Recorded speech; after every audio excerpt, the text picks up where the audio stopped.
Chafón, tomando chelas, chingando tacos, having some fun.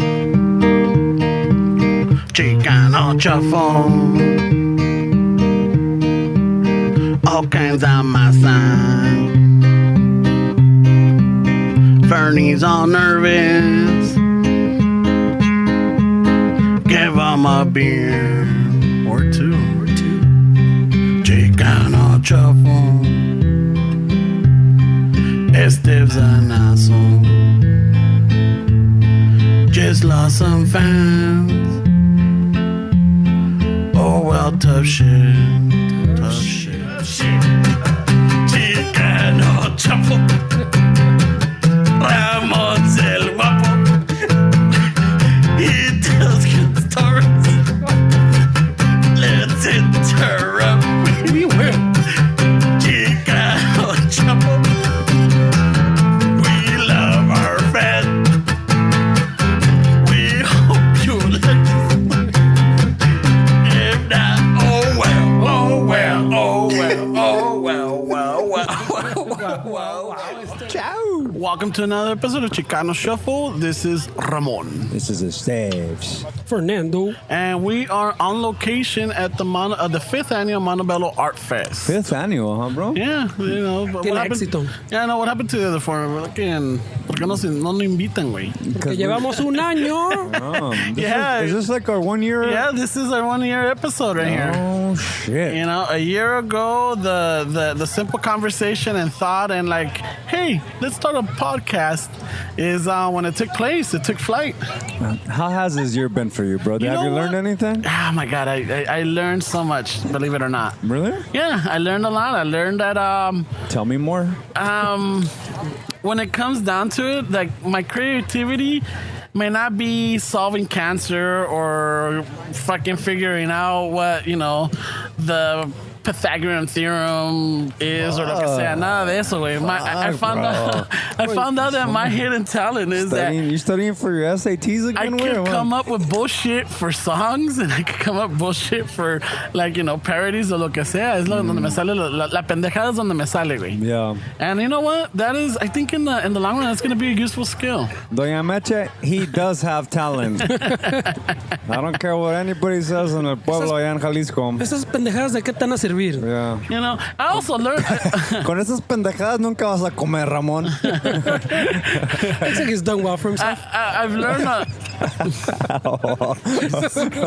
Dice puras pendejadas, dices. yeah, but... All right. Looks like he's done well before. That's fucked up. But what I've also learned is that, like, you know what, Esteban, you're like... You're feet on the ground, you know? You're always... Your mind is always moving. Yeah. You know, you can't stay still. Like I've always said, you're like a shark. The minute you stay still, you die. You always said that, yeah. Yeah, so that, you know, and now more than ever, I see it more evident, you know, you with, you know, always giving the useful knowledge of diet or personal achievements and how to, you know, open your mind and open up your heart or your thoughts or your beliefs and everything, you know. So that's been big. And for Fernie, we've always known, well, at least I've always known que este cabrón is like, he's a wizard when it comes to the tech stuff, you know? Yeah. And he always gets shit His done. banquito over here is not very techy, güey. No, but, you know, on the fly, They don't call you el DIY for nothing, bro. No me dicen el Mr. Pinterest. el do-it-yourself, El Ferns. DIY. Nailed it. That would have been useful in junior high, no? El DIY? Maybe in junior high, DIY meant something else, I right? know, right? It's funny that now apparently I do homework, güey. The DIY, güey. Yeah, Should be so called homework, güey. DIY. in a year of doing this constantly, you know, every Sunday for the most part, or, you know, once a week, it's been very eye-opening. Yeah. At least for my two compas, you and Ferns. Yeah. You know, I don't know what you've learned in the Pobre 1 Dave year. acá, nada que ver. Well, Dave is otro pedo. And Westside Dave, he's in the background. We got him as a staff today, unpaid staff. Well, I Sigue mean, with this child labor. I can't remember a time in this friendship of ours that I've been around for a whole year because I usually get away for a long you time. You disappear. Talk about this way you don't get Sometimes invites. years. Sometimes years, right? Yeah. I've been gone for like a year. You were the most you were gone for a year. I'm like, I even had to reach out to your sister thinking you were dead. Yeah, Wait. seriously. Oh, ¿qué pretty te serio, pasó? güey. No, yeah, it's like, No, he did, yeah. Ramon se preocupa, güey. Yeah, no, he gets worried, yeah. because I'm like, I tried calling, your number didn't exist, and you were not on Facebook, you were not on anything. I'm like, what the fuck is up with this? And finally, I remember that your sister's on Facebook, so I I reached out to her. I'm like, hey, this is Ramon, Noelia's brother, blah, blah, blah. I don't mean to, freak you out. I just want to know if your brother's okay. Yeah. I haven't heard from him like over a year now. Yeah. And shit, So if anything, this year has taught me that friends are really important. And you don't need that. You need to go through things on your own. Like, there's people around you that care about you, and chances are they're going through similar things, so might as well help each other. So that's pretty much what I learned, that you can have a vision and accomplish it, and people will actually listen if it impacts them, which is really cool too, The other thing I learned is that in the Chicano community, once you start meeting people that aren't fucking complaining about their jobs and shit, people that are actually like artists, actors, I learned how close and how helpful everybody is to each other, which is really cool to see, man. it's awesome, man. Yeah. ¿Y tú qué andas, friends? What did you learn in this year? Check. 1, 2. I don't know, Check, güey. check. I'm not sure what I learned yet, güey. I think I'm a little bit more open. There's a couple things I've talked about that I don't really talk about, like normal conversation we wouldn't talk about. I wouldn't bring up. But también, like to what Esteban said, like even when we did our first little show like this, and see little booth. Remember how surprised we were? We're so used to the raza fucking like repelling each other, like fighting against each other. Yeah, and competing and shit. And we've learned that it's not always the case, man. No, that was really cool to see también, güey. Yeah, Está and, cabrón. one of the cool things is like, this event right here, like, dude, there is a lot of vendors. Yeah. And a lot of raza. And I've seen, other non-raza people too. And then it's just, it's a beautiful thing. Everybody's been getting along. Everybody's been cool. Yeah. Except for the beginning when Dave pissed off a vendor and she took it off on... during registration? Yeah. Too early, Dave. Nobody had coffee yet, and Dave's pissing people off. West Side Dave. So we get here, and there's a line for registration. So we get in line, and there's this lady in front of us, redhead with a Dodgers jersey, right? And I guess she's trying to get her husband to park really close by. So she says to both of us, hey, do you guys mind saving my spot? And I'm like, yeah, sure, no problem. And Dave, in a sarcastic way, is like, no saving spots. No. You leave, that's it. But in a sarcastic way, like in a funny way. Dude, he just the look that she gave him. No sarcasm. Era de te voy a matar, hijo de tu madre, and nobody's gonna find your bones. She doesn't know about sarcasm. That's Huh? like, no, Yeah. I think Dave just read the Neil Strauss book, The Game, and he told him to be cocky funny when he wants to pick up on women. Funny. So he tried to use that, and it backfired because she was not the one. Cocky funny. And then after Dave pissed her off, the organizer came by all stressed out that some lady was yelling at him too, right? And it was the same one. The thing is that, he comes like, oh my God, dude, I just had the most troublesome vendor, and, she started yelling at me, and she starts, comparing this event to another one, and it's never like this at this place. And he's like, well, you're welcome to go over there if you want. I can refund you your money.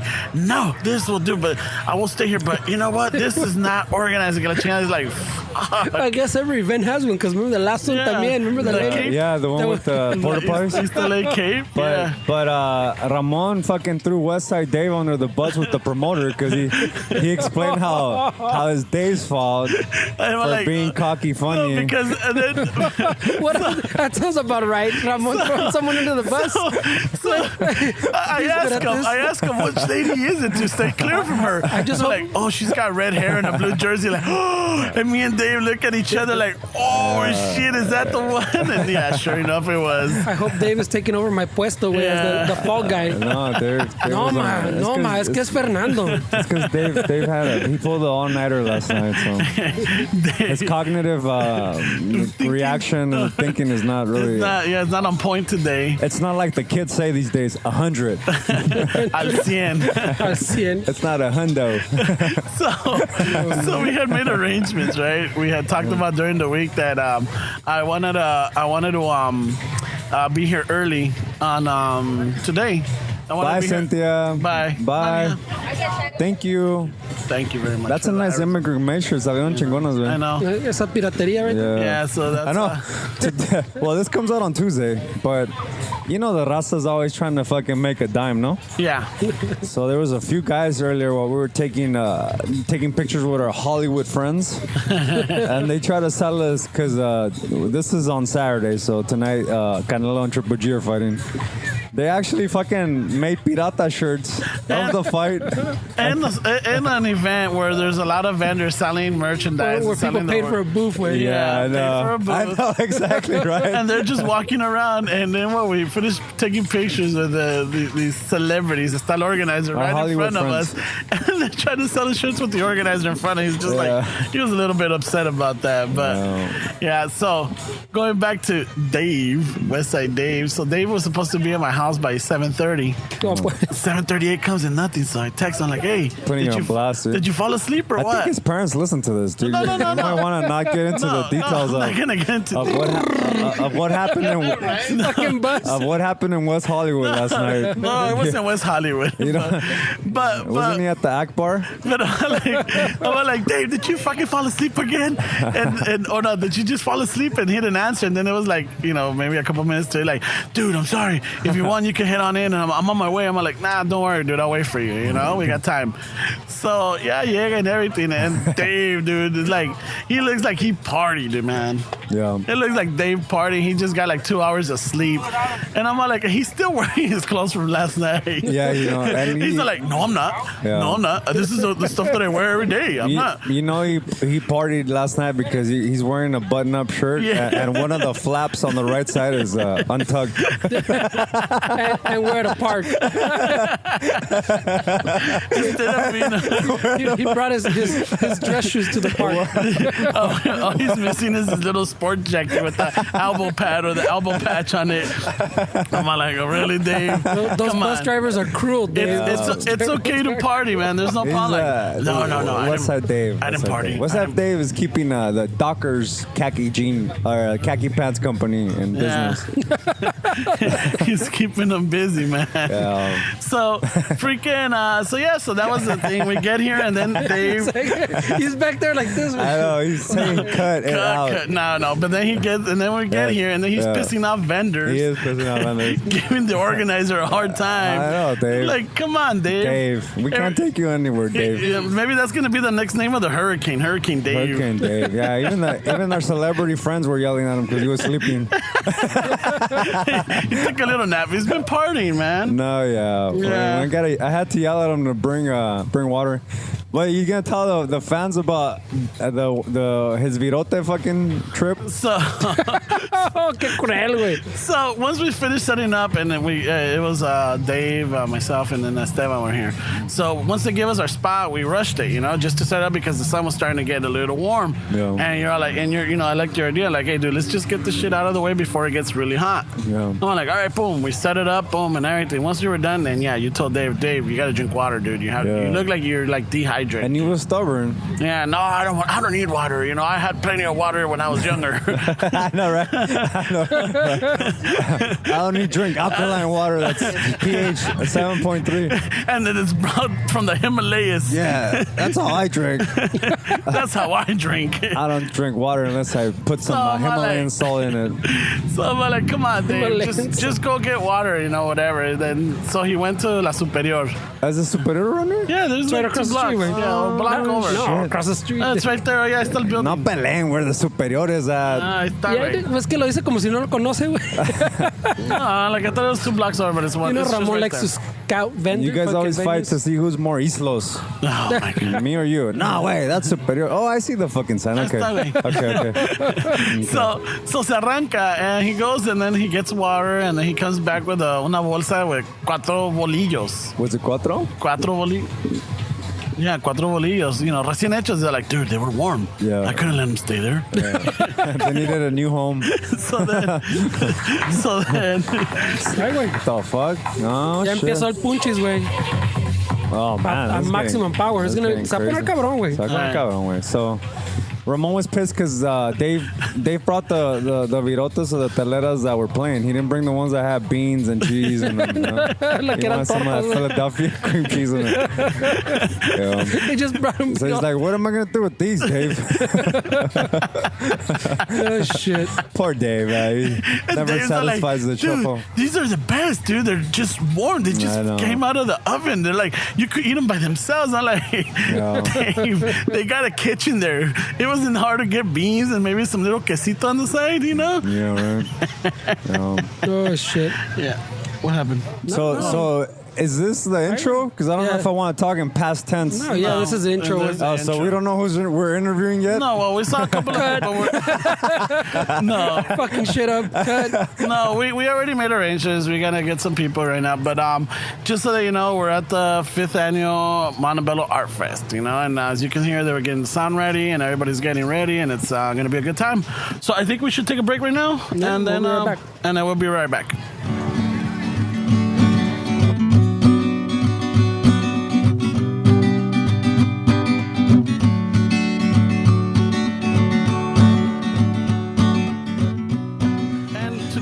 Guest, and we like to do these little recordings or these little shows because we end up getting good people and iconic people. And the one that we have right now, it's one of those that I grew up watching. I saw Boulevard Nights, I saw American Me, and how old were you when you first saw Boulevard Nights? I think I was maybe about 9-10 years old. Again. And well, for the listeners out there, we got Mr.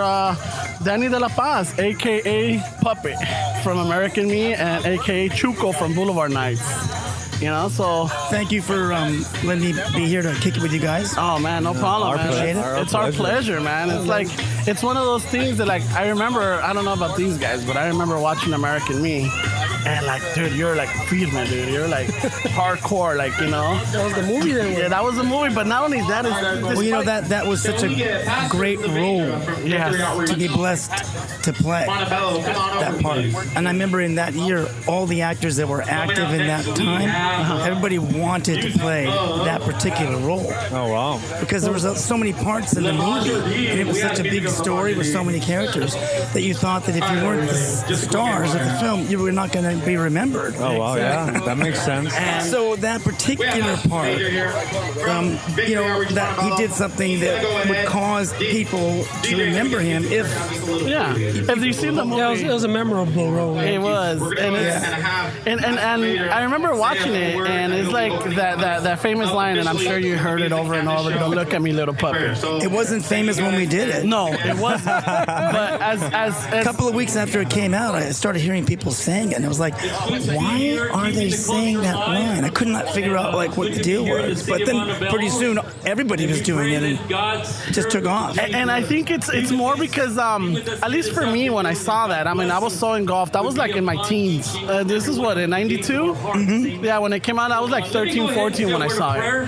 And it was in my teens, and it's like, I understood that when Almost came out with this movie, it wasn't to glorify gangbanging. It wasn't to glorify the lifestyle. It was just to make awareness of it. And, you know, when you're young, that doesn't captivate. But that scene when you're with Little Puppet, which is Danny Villarreal, you played it so real because, I mean, you could see the pain in your face. Well, so much of that was going on in that scene really had to do with the chemistry between me and Daniel. And right from the start, because we didn't know each other before we made the film, but right from the start, we just hit it off. He got on my nerves. As soon as the very first time I met him, I was like, who the hell is this?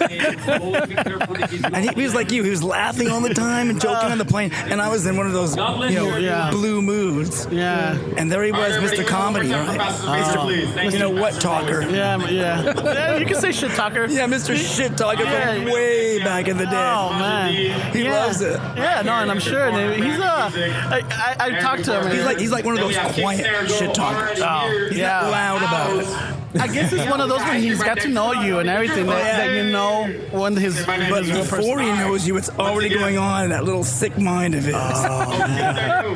So maybe that's why that scene, that role, was so iconic and so. I think it was a lot easier to do because of an actor of his caliber. You know, working with someone like him, it was easier to do what you had to do, Like, it because I elevates wasn't in everybody. that scene alone. It was the two of us together. You know. Now let me ask you, because I was also looking at I was looking at the documentary a couple months ago, and I saw that you guys actually filmed at Folsom Prison, wasn't Yeah, it? that's you're talking about Lives in Hazard, the documentary Yes. that Robert Young's son Andrew and his And the only people allowed in that prison was just the actors and the crew. That was it. Yes, and then there was the guys that were the inmates. And the inmates, and then the guards. But the thing is that I know that there was a big old, I don't know, how would I say, stressful for the penitentiary itself, because that you guys were dressed just like the inmates. Yeah. And they couldn't distinguish you in the big crowd or anything. Something went down. And in the movie, they're not exaggerating either. They really were nervous. You could tell everybody was very nervous. Yeah. And they made us sign a release form, I remember, that said that they don't honor hostages. Oh, wow. So basically that means that if somebody decided to do that, take you as a hostage, they weren't going to negotiate on your behalf. And you had to sign it in order to play the role. And to be in that. I was like, man, from high school drama class to Folsom Prison, what the hell happened? How did I get here? You know, I couldn't believe it. Oh man. It's like you start off as a young person liking something, and then you just get deeper and deeper into it, and it takes you to places that really change you as a person. Yeah. Being in Folsom Prison for 3 weeks was very impactful. So all that, it took 3 weeks to film? 3 weeks. The first 3 weeks of the 10-week schedule were all at Folsom. And where did you guys sleep at? In the prison or on trailers outside the prison? No, they wouldn't let us stay there. We stayed at a nearby Holiday Inn. Okay. Oh wow. And then at the same time, they were filming Blood In, Blood Out in the same summer, but they were in San Quentin. Yes. And my best friend plays the Mero Montana in Blood In, Blood Out. So we would be on the phone at the end of our work day, talking to each other about what happened on his set and what happened on mine. Wow. Because we were both dealing with being in a prison for the first time in our lives. I hope you didn't have to talk about when you had to keister that balloon, man. You know, it's very useful to know how to keister. You know what? It's one of those. Don't tell anyone I said that. No. Nobody's listening. We got two guys. I know. Right? We got it's just like when I saw that movie, it's like at that age I didn't know what the hell. I'm like, holy, that's the way they had to transport stuff, and that kind of like turned me away. Like, okay, I gotta stay clean. I don't want to go through this. And then the fact, you know, the shit that goes down, like shit goes down, you have to represent. Pun intended, right? Yeah. You know what's interesting now is that, you know, with the popularity of social media and all that, and with the success of YouTube, is now there's a lot of shows on YouTube where people talk about prison life. Oh, yeah, and yeah. the realities Yeah. of it, how it's morphed, how it's evolved, what it's like today. Yeah. There's some white guy on there, he's got millions of followers. I love to watch his show. Oh. It's called 23 and 1. 23 and 1. Yeah. I forget what his name is. Please forgive me for not remembering your name. But I did reach out to you on Instagram, and you have not answered me back. But anyway. It's a good show. It's a really good show. And it's just about that reality. Let's explore that reality and break it down. What are the do's and don'ts? Yeah. And it's like, wow, it's like American Me, but like a tutorial version. Okay. The how-to, you know, prison for dummies, you know? Yeah. I think Trejo has a movie on Netflix Yes, that's the Guide to Surviving Prison or Yes. something. Yeah. Oh, that's right. And you know, he's also involved in the music industry too. Yeah, I think, Danny. He's in everything that Yeah, guy. he's like a Because I know he was in that. He's in that video for what do they call the Lakesiders? Have you had them on your show? No. Get them on your show. Hey, if you I think I have their card. I think I have their card. If you could put in They that are word for us. amazing. Have you seen their videos? Yes, we have. Actually, he introduced me, and Esteban introduced me to them. Love those guys. And I've been listening to them. If they're listening, Yeah. Well, let's hope they are. a small tip would be appreciated. No. Yeah, I love their videos because they're like in the downtown area. They're by the river. They're like, they have that look, and it's like, it's the way they film it. It's got that Chicano look. But you know what? That Just Pachuco look. it's like all those in the original Lowrider magazines when they publish all those old pictures. It's those pictures come to life. Yes. You can imagine those pictures moving. That's very true. That's Yeah. what these videos are, and that concept is a beautiful concept. it's about time someone did something like that. Wow. Let's do a whole movie like that. Oh my God! And they've done, I think they've done a pretty good job. And their music is wonderful. And just that they represent, and you can tell they love to dress like that. They're not just doing it for fashion or trends. Or just a phase. Yeah, they love it. They embrace it. Yeah, they embrace it. Yeah, that's the good thing. But it's such a pleasure, bro. I got to tell you, man. I'm 61 years old now. Wow, you look great, man. Or as I like to say, 16 backwards. So I could be 16 again, right? But I'm so glad I've lived this long just to be able to experience just all the love that people have for those movies, not just the ones I'm in. No, but just for those movies. I never realized how movies could bring people together, But they do unite. And look at Turner Classic Movies, how successful they are. Oh yeah, because the classics, I think the other day they were going to do one in memory of Burt Reynolds. I think. Yes, Burt. Yeah. I've had 5 of my films shown on Turner Classic Movies. That's how you know how old you really are. Nah, you're still young. When was the first one? I was like, okay, I've only got 1. I'm cool. Okay. And then there was 2, then 3, then 4. Now we're up to 5. No, the only ones that I know that you've been in Boulevard Nights, and I know you were in Newsflash. Yes. Danny De La Paz has been in more than 2 movies. Yes. I want the world to know this. I'm sorry if it blows your vision of me. How the hell could I support myself on 2 movies for 30 years, man? I must have been good at budgeting, I'll tell you that. Now, how is it that you got into acting? Like, what was the story behind that? We're in Montebello Park right now off of Whittier Boulevard. Yeah. I'd say about maybe 5 miles that way, further east. Whittier is where I grew up, born and raised. Okay. And in the high school I went to, we had a young teacher. She was like 29. And she was in charge of the English and the drama department. So she was my English teacher. And me and a friend of mine decided to try out for the school play.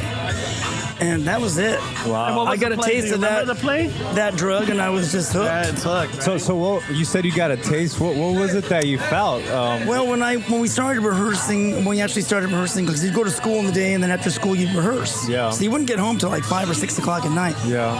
But the process of rehearsing and working on the script and dealing with the other actors, all of a sudden I just felt like, wow, this feels very natural. Wow. Like this is where I belong, That's and I had a amazing. very strong sense of that at the age of 14. Wow. And that's a pivotal time amazing. because, that's when if you don't have something to distract your mind, you easily can get caught up in the streets or... I didn't have the streets as a temptation because I didn't grow up in an environment like that. No. To be honest with you, and everybody pretty much knows this by now, but when I read the words in the screenplay for Boulevard Nights, which at the time was called King Cobra, that's the original title of it, for those who don't know. Oh, that's a good one. That's why he gets the Cobra tattoo on his shoulder. Anyway, when I read the script, I didn't know what the word firme meant, or ese, or vato. Wow. I was reading that script like, wow. Like I'm gonna be able to play a Martian or a different person from another planet. Really? Because I was like that kid on The Wonder Years. Oh, Kevin Arnold. Kevin Arnold. Yeah. I was the Kevin Arnold of. I grew up with Mexican Americans, but it was just Mexican Americans and whites, and we lived happily ever after in Whittier. And I grew up across the street from a school that I went to school. I went to school there for 7 years, and I was late every day. I might add. Hey, we got this guy right here too. Right here. I tell him all the time, you're gonna be late to your own funeral. He's 10 minutes away. Oh, the teacher would look out the window and point to my house and say, "You live right there."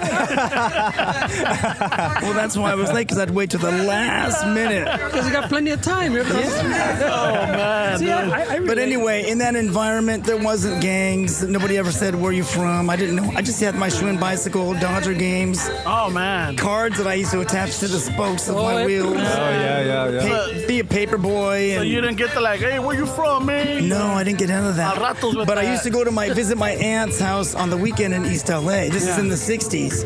And I noticed it was a lot like they had less money funny as we went further down the boulevard. Yeah. You see kids running around the front lawn with diapers, or people working on their cars and stuff, and you never really much saw that over there in Whittier. And it was only 8 miles away. Yeah. So it wasn't that far. Right? Yeah, and then, just take this Whittier and then, we're right next to Whittier Boulevard. But I always loved East LA.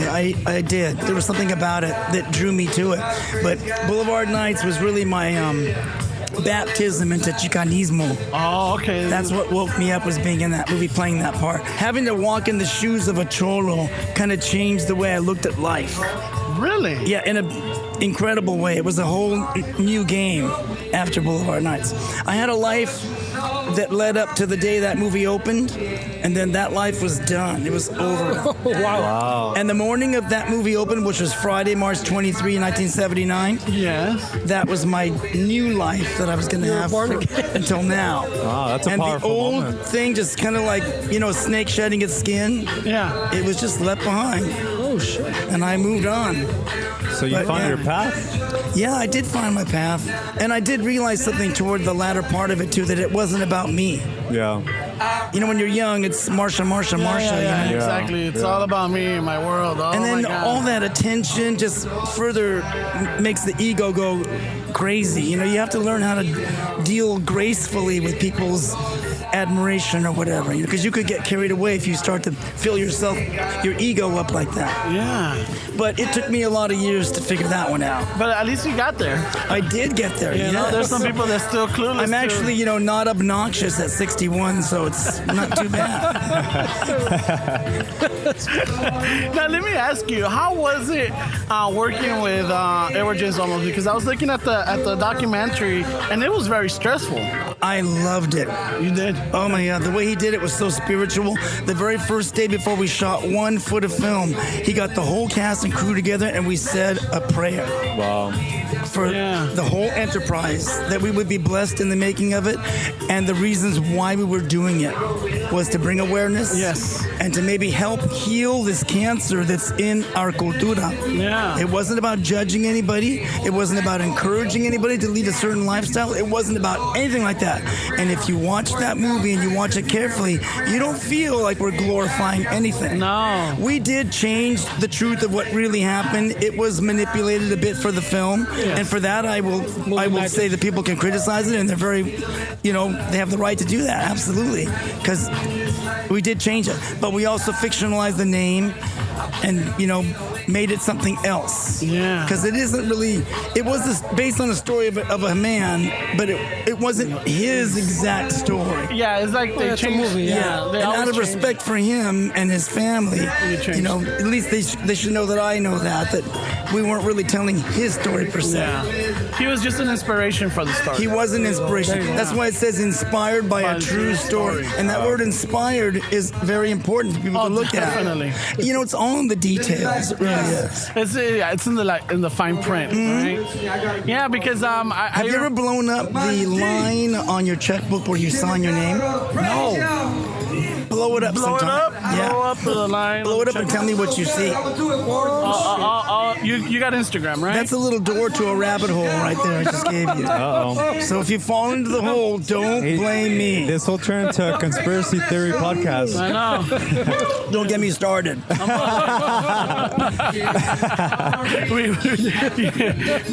The earth is as flat as Shelley Duvall, right? Shelley, I love you. Forgive me for that. A carpenter's dream, She huh? was so awesome in The Shining. yes. Talk about a performance that she never got an award or anything for that. You know what? Shining? She was Yeah. amazing. He drove her to the point of Madness. He broke her. Yeah. And when she's going up the stairs with that baseball bat, every time I see that scene, I'm just captivated by it. I just saw it not too long ago. It's just it was on Netflix, and I'm like, why not? Watched it, and I like to mash The Warriors with The Shining if they could mash it up. no way. Yeah. The Warriors. Warriors, come out and play forever and ever and ever. No, you want to make it interesting, throw in Clockwork Orange into that. Oh, God. You're sicker than I thought. That's a effed up movie. That's a fucked up movie. Yeah, that's- If he keeps going, he's gonna have cruising in there too. I can't watch A Clockwork Orange. It's really disturbing to it me. is. It's Even hard. after all these years, it just really makes me feel Oscar to watch that movie. The one that I just a rough watched one. that I waited for, not waited, but like I prolonged it was Irreversible. That one's harsh. The Reversible. Irreversible. With Irreversible. Monica, with Monica Bellucci. I have not seen that. That movie, it just starts, it's like, I don't know if you ever saw Memento. Yes, I did. Okay, it's almost like that. It starts from the end of the movie and it goes to the beginning. Yeah. That's all I'll say. But Memento was, my brain was so exhausted after watching Memento, I literally had to go to sleep. I thought so hard during that movie, just trying to follow it. Yes. I'm putting because you're putting everything together the opposite way that you think. And you know what? That's good for the brain. It is good for the brain. It was a brilliant. That was It brilliant. was exhausting for my brain. So I don't know if Memento was inspired by Irreversible or vice versa. But the thing is that Irreversible is it's harsh. Okay. It's harsh. Well, now let's talk about my Chicano movie tour. Let's go with tour. Do it. Yeah, because my friends come from Japan sometimes, or Brazil, or even other states, Okay. and they get such a kick out of going to those locations. Really? I take them to my house on Boulevard Nights. I take them to the bridge where we beat up Toby in the beginning of the film. Yes. I take them to some of the locations from American Me. I take them to the Pino from Blood In, Blood Out. I take them to where Chucho was shot in Mi Familia. I mean, we just cover so many different films. I take them to Echo Park so they can experience Mi Vida Loca. Oh, yeah. And they love it. And then we have lunch in the middle of the tour. We have lunch at La Parrilla in Royal Heights. Well, right there, Cesar Yeah, Chavez oh. and St. Louis and Chicago. And we're thinking about maybe, doing a little film about this experience. Hey. But it involves us getting a little used double-decker that we transform Oh, nice. into a little tour bus. And what is the name of your tour?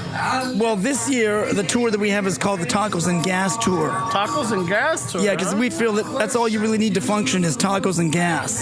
Sounds about right. As long as you have those two things, you can keep moving forward. Yeah, if we can get a And beer next in year, there. we're going to name it something else. Oh, nice. Yeah. There was like a hood tours, remember? Like people would take tourists to like the Daniel rough and I, areas. we've been doing this for a few years. So every year we give the tour a different name. Yeah. And then Maybe the it was the same tour, one, then right? my tour of East LA, I just call it whatever the name of our tour is. Because I know in Japan there's a huge Chicano culture where There is. they have Aztec tattoos. Their and- culture and our culture have so much in common. Yeah. It makes perfect sense to me Yeah. why they love our culture. They so got much. lowriders. They got the cholo. They have more respect than we do, though. I'll give them that. They're more lots disciplined. and lots yeah. of respect. A lot of the kids, traditions, yeah. it's the way the kids are raised. That's what changed everything.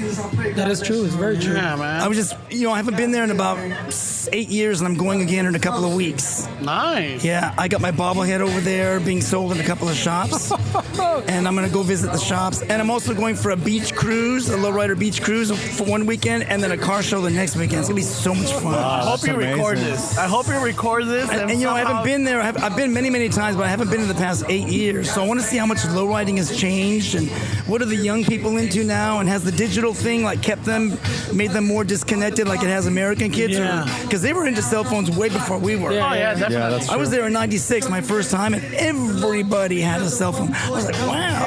What is this contraption? And everybody was all, on the little flips. Yeah, Sometimes they were one pieces, just one piece, Yeah. with an antenna. That And the was little the- antenna would start blinking. the Nokia ones. Yeah, the Nokia. Yeah, the That Nokia it, was, same. yeah. The light. And my one. favorite Japanese company, SoftBank. SoftBank? I did a SoftBank commercial starring Cameron Diaz one time, a Japanese cell phone commercial. Yeah. We were all oogling Cameron Diaz. You know what? I really liked her in The Mask. Yeah, that was a long time ago. I think that was when my There's jaw something dropped. about Mary was There's good, something too. about Mary. That's my. She's I loved her in she's that. pretty hot in that, She's too. awesome. Yeah, but is it because she's like the normal girl, or like she's very carefree, or Well, she's kind of naive, yeah? Yeah. and she's kind of floating through that world. Exactly, and she's not like super hot where it's like unreachable. No. Yeah. It was okay. It's the tacos and gas hot where you give her some tacos. and just gas it up. Yeah. And pray she doesn't get gas. and ruin the whole illusion. Yeah, you'll give her some suavecito for that hair to give it that. There's something about Mario effect. Every time I see those what is it, earbuds? The iPhone ones or the Apple ones? Yeah. That reminds me of that scene of How I Met You. You're like, hey, bro, you have something. I know, you have something hanging from your ear. Let me get that for you, That bro. always reminds me of that jizz on his ear, man. Awesome. But anyway, bro, it's a pleasure, man. All the things that people say on Facebook and Instagram, and sometimes they write paragraph after paragraph after paragraph, and it's very personal stuff about what these movies mean and how they relate to their family or who showed it to them, or just one time. This is one of the most interesting ones. A girl, she went into a coma for some reason or another, and she was in a coma for I think a few weeks, and then she came out of it. And the only thing she remembered when she came out of her coma was that I came up to her and I guess I wrote VGV on her forehead. VGB? VGV, like in the movie? Yeah. I think I wrote it on her forehead, she said. And that was the only memory that she had. And as soon as she got out, and a little while after, she hit me up on Facebook and told me the whole story about her coma and everything. Wow. I was like, wow. Wow, that's amazing. That's all she remembered about her coma was Chuco from Big VGV. That's Barrio Grande, what is it? Vista. Vista Grande Vista. But anyway, and they tell some really beautiful things, and they show so much love. It just blows. Me and Daniel both want to express our gratitude to everyone for that. Yeah. Because they don't have to say those things, and they do. There's a connection. It's like it's one of those things. Seeing someone that you can relate to because of the skin color, because of the last name, because of the look, because of the vibe. The vibe, and I think those movies have lasted so long, Boulevard Nights and American Me, because people feel them. And when you feel an actor's performance or you feel a movie, that's what makes it memorable. It made you feel something, Yeah. It's not just an intellectual experience. Yeah. It touches you in a very powerful way. It is powerful, especially. And good movies do that. Especially if you watch them as a kid, because think about it, dude. Movies and music, it's one of those things that if you're antisocial, you don't have friends, nobody accepts you in their group, you can just stay home, watch a movie or listen to a certain band, and it embeds that acceptance, or it gives you a chance to imagine what your life can be, Yes, and that's a very powerful moment in somebody's life. And everybody has a different relationship to all these movies. Yeah. I know I'm a big movie fan, and I have a collection, and I love my movies. I mean, I buy them because if I buy a movie, it's because I'm going to watch it 100 times. Otherwise, I'm not paying no money for that movie. If I buy it, that's because that's my baby. You know right what? there. As a matter of fact, tomorrow I'm gonna do me a Chicano marathon. I'm gonna watch. You're gonna end up with a face tattoo. Suits de Pachuco. I'm gonna watch Boulevard Nights. Have you ever seen that movie that I did called Road Dogs? Road Dogs, I do remember it, but I don't recall it. I remember that the cover is red. I think. I remember the covers. Yeah, it's the three guys, the three heads on the cover. There we go. That's a very good movie. I recently saw it again. I hadn't seen it in a long time, and God, it's a good film. It's a good film. Let me ask you a question. As an accomplished actor, I know it's sometimes actors get into that whole typecasting situation where you're given a certain character. Is there any genres that you felt that maybe you could have gone into that you would have really enjoyed? I've asked that before, and people say I wish I did a comedy, or I wish I did. Well, I did a political thriller, and I did comedies, and I did a western, a really beautiful western that I'm super proud of, with Willie Nelson and Gary Busey. Oh, wow. When Gary was, still crazy, but not as crazy. Crazy. Love you, Gary. Love you, Gary Busey. Okay? He's one of our biggest fans. The movie's called Barbarossa, and it's a great movie. But you got to get the Blu-ray, because that DVD is chopped and formed like beef jerky. It's don't get the DVD. The Blu-ray is exactly like it was when it came out of the movie theaters. That was what, in 82, wasn't it? 82. 82, I remember. Yeah, I remember Barbarossa. Remember, I was there when Lincoln got shot. Oh. I remember that. In the balcony. Yeah. All right, guys, give it up one more time for the motion. Yeah. I was sitting right next to him. in the. Oh, Hey, Abe, are you all right? hey, buddy. Abe, baby, where'd you go? Fall asleep again? Damn the narcolepsy.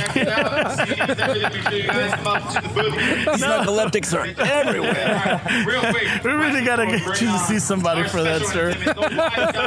Oh man. Well, I don't know what else to say. I mean, it's just one of those things. I remember when we just got here in the morning to set up, and I saw you, and I saw Chuck on your arm. I'm all like, could that be? I'm like, oh, it is. And I'm all like, I'm not gonna.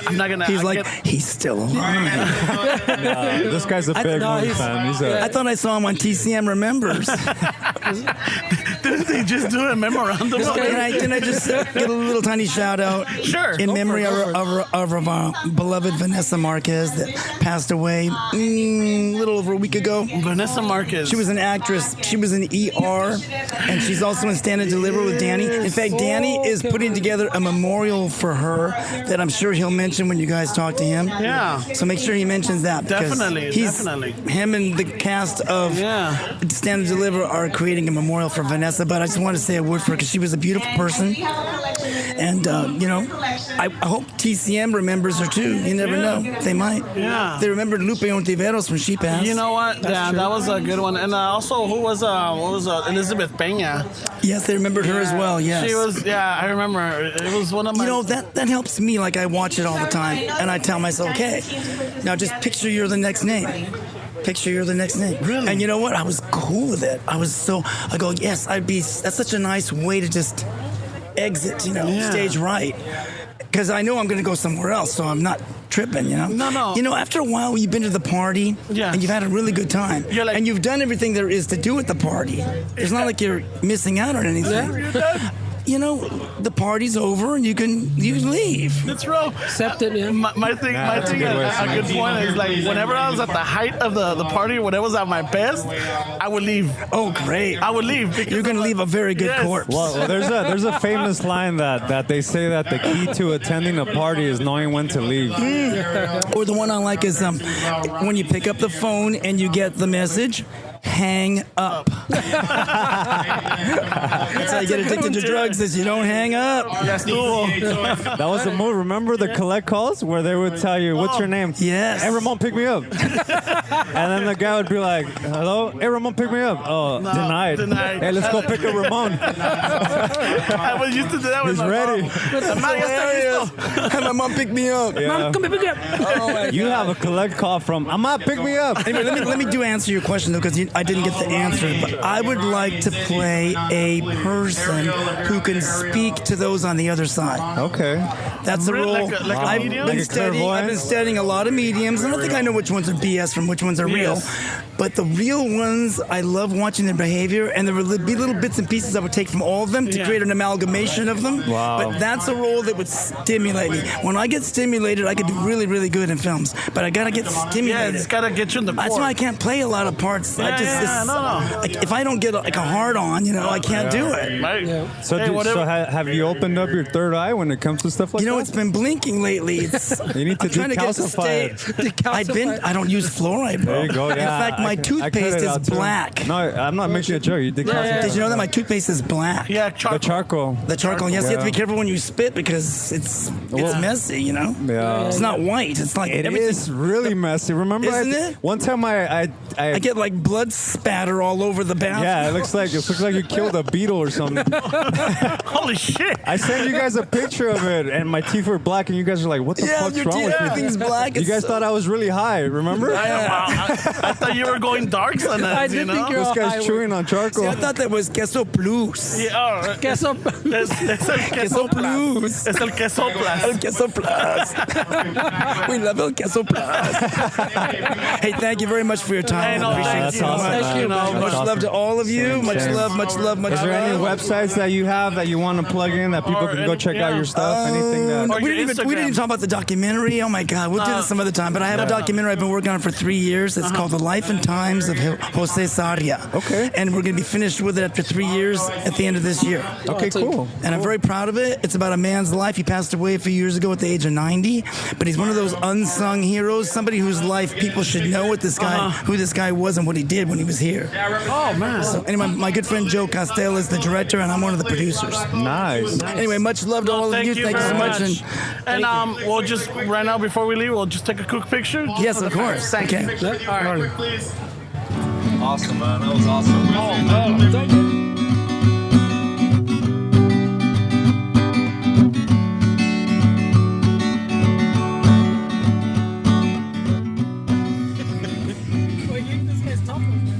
You ate his tacos, bro? You're supposed to be... We have a bet going on, bro. Were they his? We have a bet going on, remember? Nobody said anything. We said 20 pounds. We gave him an ultimatum. If he doesn't lose 20 pounds, he's going to donate $100 to the Trump administration. Oh, shit. So 20 pounds in a year or what? Oh, hey, so if I say the word shit, am I? No, You you're could good. say fuck, You can shit. say shit. Really? Anything? Yeah. The kids are asleep. All right, at well, this fuck time. you then. All right. Fuck It's hard you. for me because I'm from the Bronx, bro. So Yeah, nah, that bro. sneaks out in normal conversation. There's no sponsors here. There's no. We don't have to please AT&T, Verizon. There you go. Nobody. All right, so welcome back again to Chicano Shuffle. Today we have another guest, Mr. Daniel Villarreal. Yeah. AKA Little Puppet. Yeah, there you go. And then we also have Will Gote, not Forte, No, go take. Or go. Gote. And for you shufflers out there that don't know or doesn't recognize, if you ever saw the movie Stand and Deliver, he was a big mechanic. Yeah, it was Pancho. Yeah, Pacho. Right? As Danny likes to say, the stupid one. The stupid one. The not so Wow, sounds like a tough crowd. Right? It's a tough crowd you hang out with, man. Yeah. No, Paso de panza. Hey, wait. I'm gonna throw this in. Never mind the 3.75 GPA. Yeah, I'm still right? the stupid one. You know what? I don't care what they say about you, man. You're all right in my book. but Danny, you were the hard ass. You were I was the bad guy. Yeah. You were the hard ass on that one. It was still good, a good role, but there was one where I knew that I liked your acting when I hated your character on Speed. On what? On Speed. Oh, you hated it? Not on speed. Yeah, I'm like, what? Say what? Excuse me? When I dislike a I character. don't do drugs. Who told you that? When I dislike a character, that means that there's a reason. It's not because of it's because that character, I believe it. Yeah. Oh, absolutely. And I'm like, dude, this guy's gonna fuck it up. Like, come on, dude, let this fucking shit happen. Get off the fucking bus. I know, dude. Why'd you get on it? I just wanted to get home. That's all. But you know there's a bomb on the bus. That's before I knew. He's telling her, slow down just enough so I can jump off. I mean, the fucking bus driver, he gets on the freeway. I'm like, what the fuck? And it's not even a finished freeway, right? It's No. the 105. Yeah. They still haven't even I mean, I live in the projects. Come on. Let me off. And as somebody who used to ride the bus, forget it. Normally it goes on one side to keep it from tipping over. Yeah. That was. But I remember seeing you on that one, and I'm like, oh shit, that's Little Puppet, you know? Yeah, The firme placazos of Lista Ley. And then I found out that dude from Blood In, Blood Out was on the bus. I'm like, oh, fuck. It's that dude with the red calzones on the bus. Was it? I want to get off. Oh, give me some choncho. Yeah, chonchon guy. Carlos. Yeah, he was I'm like, oh, fuck, is that dude? Carlos Carrasco, yeah. He's a chonchon guy. Let me out. I know. This guy's a maniaco, man. Really. Oh, man. Fuck the bus. That's It's gonna funny. explode. Yeah. Get everybody off. The bus is like, next stop, West Hollywood. Who's off? I know. And then Getting off. I remember seeing you for a small role in Matchstick Man. Oh, yeah. I was working on production on that movie. Really? And the people on the movie kept wanting me to be in it. And so they found like a little part, yeah. And then I was all excited. I show up, and I had no lines, you know. I was like, oh man, all that for that. How am I gonna get a check? How do you audition for a mute? I know. Yeah. I'm like at the car wash, and then the guy takes off. He doesn't give me a tip. I'm like, Nothing. what? And I remember, like, hey, is that Little Puppet? Yeah. Like, órale. Yeah. Yeah, I love that movie. That was a good movie. I like that. I like that movie. Yeah, it was it was different. And I didn't know what Matchstick Man was referring to. Right. You know, those are con artists. He has a tranza guy. Yeah. Just tranceros right Yeah. there. And I'm all like, and it was a good movie. It was well played, and I like. That's a good director. He's the guy that did Alien. The director of Alien. The first one? Yeah, the first one. What was his name for me? What's the second one? That's Ridley Scott. Ridley Scott. Oh, okay. Yeah. Really? And then the guy that shot Black Hawk Down, the director of that was a photography, brother, wasn't he it? shot that. He shot Matchstick Man. Oh, wow. So it was a really good cast and a good crew. Yeah, man. Now, let me ask you, and we had Chuco earlier. Oh, that guy, he owes me money, man. He said not to bring that up. He's around. He said, whatever you do, don't talk about me owing no money. He's going to tell you some He never stories. pays, man. No, he's got back credit. I hope you didn't let him get anywhere near your wallet. Every time Danny sees him, No, he we had frisks him on that side. Le quiere poner mano. Now we see him when we run. It's like, oh man. You know what's funny about comes that? Danny. Owing money is that we had a mutual buddy that owed this guy money for a long time. And I was like, bro, I don't owe you money, huh, bro? I always pay my bills. And he's like, actually, you do owe me money, bro. And I was like, what? No, I don't owe you money. He's like, Danny's like the guy in Bronx Tale. He's always running away. Hey! Oh, yeah. I'll Wasn't get you there that later. guy? That's why he ate your tacos. yeah, right? Oh man! Oh, you ate your tacos? Oh man! Anyway, Danny was here. Oh. Yeah, he was here, and We love that guy. Yeah. and I was asking him because I just watched like maybe 2-3 months ago the documentary behind American. Oh, the Me. making of it. Yeah. And it was very interesting. And like the fact that you guys were in Folsom and the only people that out were the actors and maybe the production crew. Yeah. The cameraman. And then the thing is that logistically that was one of the most stressful thing for the penitentiary because you guys were dressed just like the cons. Yeah. You couldn't tell us apart. No. Couldn't tell him apart on the street either. No. At one point, I ran across the yard, and everybody's like, Don't say I ran. You're not supposed to run. Don't say I ran. Yeah, hey. I ran. I thought it was La Migra, and I got paranoid and I ran. Yes. And the guard up on the tower was like going like shaking his finger at me like, man. don't do that. He saw ice. It was the guy delivering the ice. Oh man, I'm out of here. When ice doesn't melt, you better run. Yeah, but ice doesn't sound like migra, you know? No, I mean you ice, you're like what? Huh? Yeah. But you hear migra and everybody runs, you know? Vámonos. Vámonos, que aquí espantan. Ice, I have a cup full. About time my beer was cold. It's warm. But this guy, man, he's from Puerto Rico. He can't run. He's got to swim. Yeah. I'm from fucking Start New York, swimming, bro. motherfucker. Start swimming. I'm from New York. I walk. or don't you just flag down a taxi? Not anymore, bro. Oh, I know. I'm brown. Yeah. He just stop. They don't he waits stop. for the next hurricane. He's just like, all right, I'll just wait here. That's in Florida. He's like, they're coming. I know it's coming. I know it's coming. They're coming. I'm waiting for the hurricanes to get like Latino names. Right? That's Oh yeah, That's true, right? Well, they Hurricane Jacinto. no. He always fucks shit up. Yeah, or like you have like an uncle like Arnulfo. No fault. Here comes Arnulfo. Yeah, that's, you know, it's funny you say Arnulfo. There's a story between these guys. This guy was a little heavier before. And he had that little sausage pack in the back. of the head.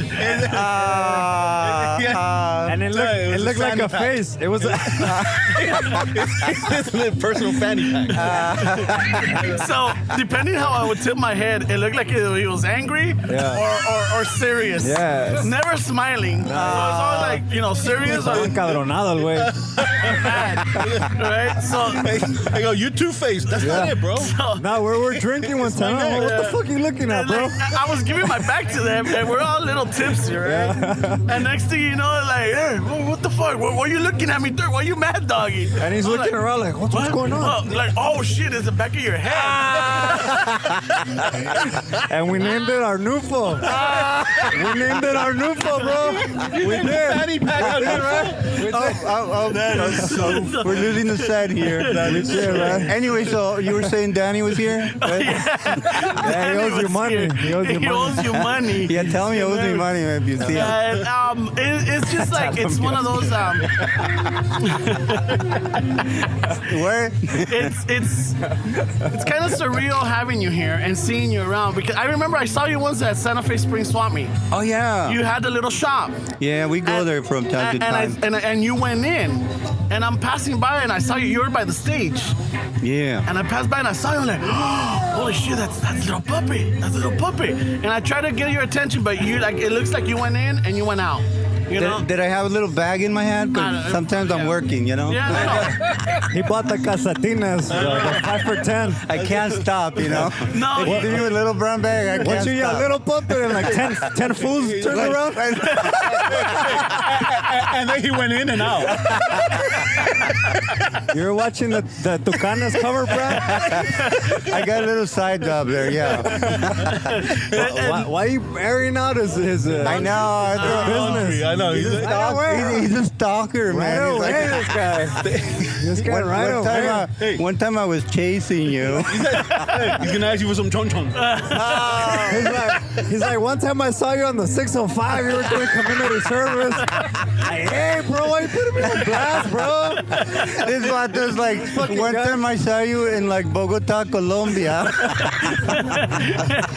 Hey, there are people listening. Don't tell them about that part. Oh, yeah. All right, okay. You had Never just mind. eaten a powdered donut and you were hanging out. empanadas. All right. So, So anyway. we were talking to Danny. So they owe you money. Yeah, Danny, yeah. And it was one of those moments because, believe it or not, you were a big impact. Not only, I guess, in the Chicano community, that role that you played, it was just, it was, I mean, it still stands out, you know, like the way the character just did what he had to do for La Clica, you know, for whatever, you know, for the brotherhood right there. And how it just, it compromised everything that he was. And Danny, your older brother, Puppet, looking out for you, trying to help you out, and you're like, no, I got this. Yeah. That really stood out for me a lot, because I'm like, dude, you know what? Like, that's the brotherly love right there, you know? Like him trying to protect you, but you're still like, no, ¿sabes qué? I got this, carnal. Yeah. Let me do it. And then at the end, the resentment, you know, because you damaged your hand and you couldn't do your placazos anymore. And I always, like, there's a lot of things about that movie that just stand out, you know, that really resonate, and that's one of them.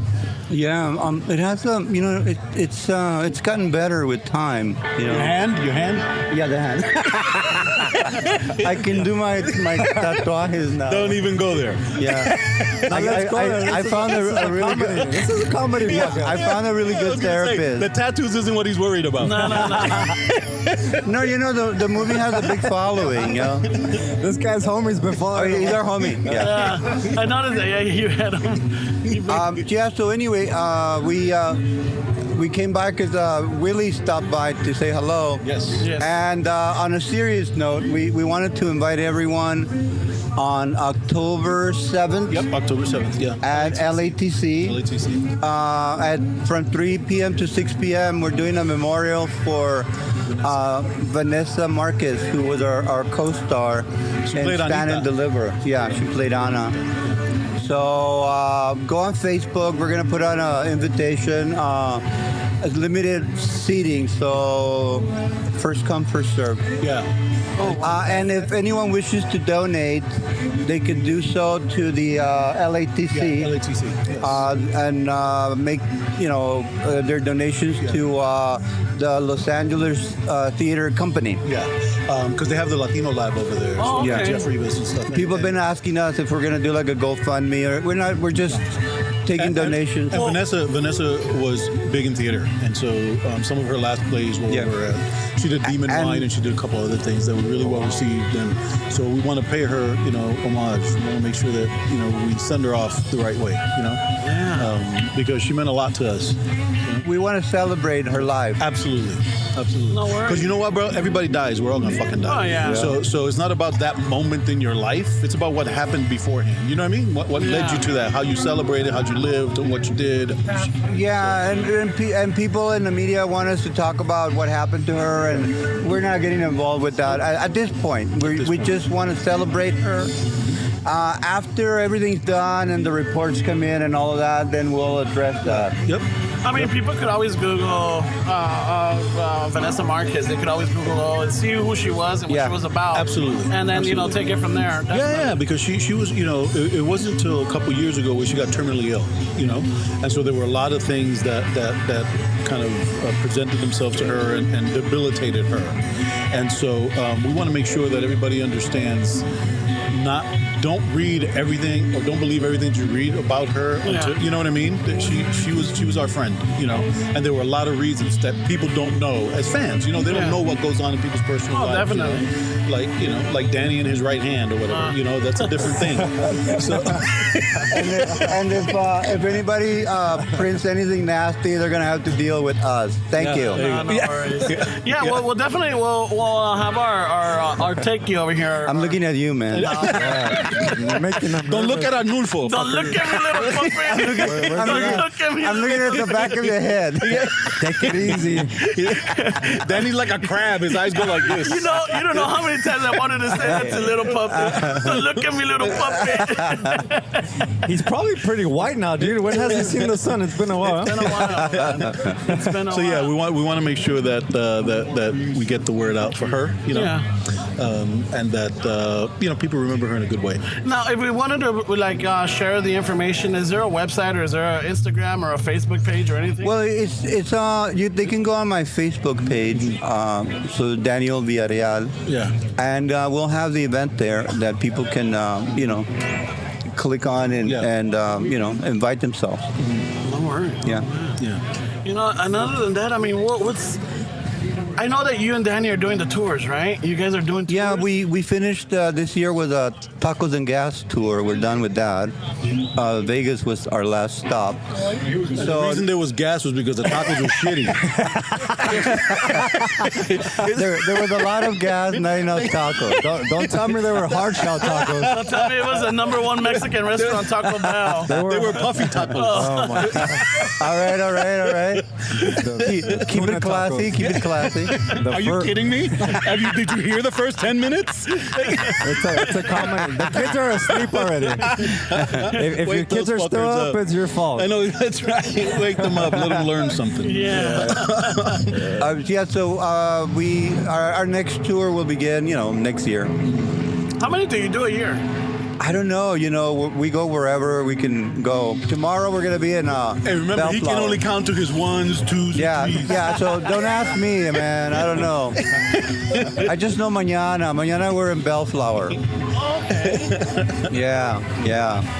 Oh man, the Bellflower tour, or what is that one? We're just going to a car show. We're always going to a car show.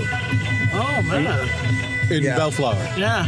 No, that's I mean, Well, he doesn't always go to the Bellflower car show, but he goes to car shows. A Tomorrow's car in show. Bellflower. Oh, okay, I just know I get in the car and we go somewhere. Go to a show. They go to a show. And I get out and there's like people. Yeah. And they all owe him money. Yeah. everybody owes. Oh, wait a minute. Do they owe him money or does he owe And then them they go, oh, you look old. Oh, you look fat. What happened? What happened to And he you? goes, oh, you look gone. Bitch, I'm getting old. And they're like, that's not you. No, that's not you. Yeah. And they're like, take off your glasses. What the fuck? Yeah. And then they're going to tell you, shave your head.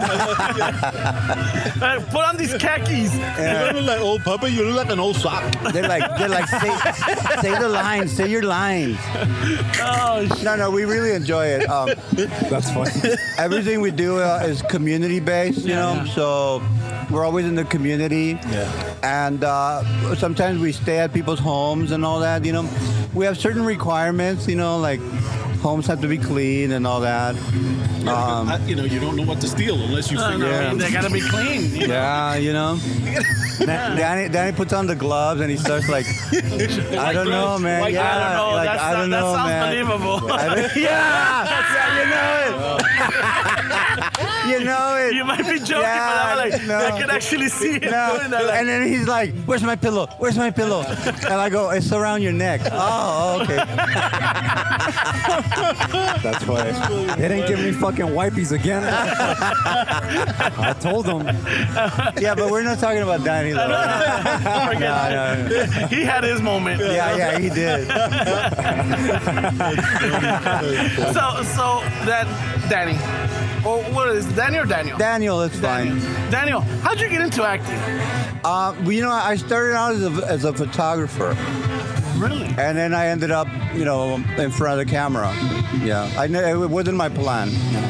It's just one of those that you fell into. Yeah, like, yeah. It just happened. It was on Stand and Deliver. Yeah. Willie helped me out.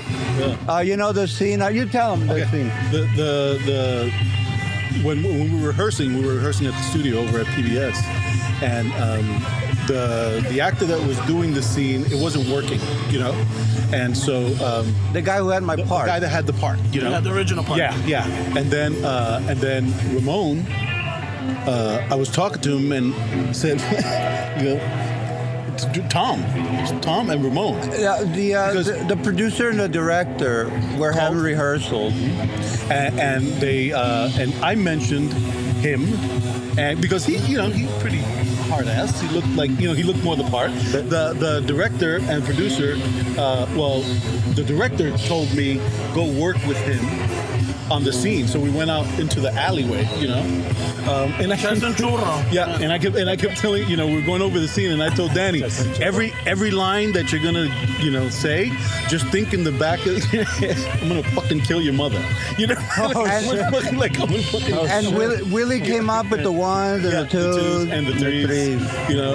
Yeah. And we rehearsed it, and then he came back and he fucking killed it, and he killed it. And then when So, we were you know. casting, we had a lot of casting sessions, and Willie came in like 7 times. You know. I read once. And then and he was and I go, don't worry, you're gonna get the part. You're gonna get the It's part. funny because Ramon, and I'm sure Ramon. I mean, I think you were there. You were there with the last casting that I argued with Ramon. Were you there when I argued with Ramon? Oh the last time? yeah. We all argued with the director. But what happened was my last audition. I came. I had quit my job because I went up to the job. I said, "Listen, I need to go to this audition." They said, "You can't go." I said, "I quit." So I went to the audition. It was over on San Vicente Boulevard. It was just there today, and Santa Monica? It was in West it was Hollywood. 9:00 in the morning, bro, on a Saturday. I walked in and Ramon was eating a bagel. The director. So I went in and I looked at him and I went, so where can I get one of those? He goes, what? I said, a bagel. He was like, fuck, you know? And so he goes in the kitchen. So I got up, I went to the kitchen, I toasted the bagel, I made some coffee, I sat in the table. He comes in about 15 minutes later. He's like, what the fuck are you doing? Yeah. I said, I'm fucking eating a bagel. He goes, get in there. I go, you haven't needed me in the fucking room since you met me. I only read once, and the other times I would sit there. Yeah. He had me sit in a chair, and they would like talk. Yeah. And I was like, what? Because I was, you know, it was my first movie, so I was excited about reading. And he's Cuban, and I'm Puerto Rican, and so there's a lot of fucking shit that goes along with just that. And like So- Kiki Meow was out. Yeah. So you know, so we're in the room, and Tony Livingston, the casting director, was there, and she had told me that they were having problems because I had never done anything, and I was big, you know, and so. I go back in and he's bitching about me eating the bagel, and then I fucking start yelling at him, and he goes, I go, why, like, it's not my fault. I'm supposed to confuse you. My job is to make sure that you pick me. You know what I mean? So I go, she told me that you were losing sleep about casting me, and I told him, and if you don't cast me, you're never gonna fucking sleep again. Oh shit! You know? And then we fucking got into an argument because he said something. I said, you're fucking Cuban, fuck you, and blah blah blah blah blah. And she was like in the middle of us, like fuck. And then I left, and I thought, fuck, they're never gonna call me. That's it, yeah. And then the next day, because he said, well, oh, this is the other thing. And he goes, you know, at the end, they shake your hand. Thank you very much for coming. We really appreciate it. And I said, the check's in the mail. I won't come in your mouth.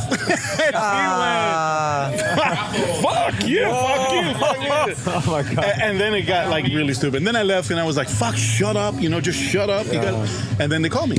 And I got it. Nice. Yeah, it was pretty trippy. It was great working on Stand and Deliver. The same as doing American Me because it was like family, you know? Yeah, because what was it? Stand and Deliver was in 87, wasn't it? Yeah. In 87, and then 92 was American Me. Well, Stand and Deliver 87, we shot it, came out in 88. That's right. American Me shot in 91, came out in 92. Yeah, it's like, oh man, and 87 is also when La Bamba came out. Right around the time, because when Lou came in to read, La Bamba hadn't come out yet. Right. Yeah, but I think it was already filmed, wasn't it? Oh, no, it was in the can. Yeah. They shot it. And he had that long hair, and he didn't want to cut it. Yeah, trust me, like La Bamba is one of those iconic ones. Like Boulevard Nights, American Me. Yeah, we have a few. We have a few of those. It's just like all these movies. Sutsur del Pachuco, I love that freaking movie. Man. Edward James Olmos. When I saw him in Stand and Deliver, it's like, that's not the same Pachuco I know, But then once you start watching the movie, you're like, okay, all right, it's pretty cool, Like you get sucked into it. Yeah, Eddie almost came in because I was involved in the production, and I had been at Garfield filming Jaime Escalante, and I sent Eddie the tapes of Jaime. So when Eddie came from Miami, because he had been doing Miami Vice, he came in already in makeup with the wig and everything. And we were like, whoa. Because remember, everybody thought he was bald. Yeah, like this guy's serious, it was actually a skin piece and then hair on the skin piece. But everybody thought he was bald. Yeah. Because it looked that good. I mean, he was serious. So we were like, oh, okay, that's it, Yeah, he's in the new series, Mayans. Yeah, and I've been watching it like, oh man, it's like it's good. It's really good. It's good.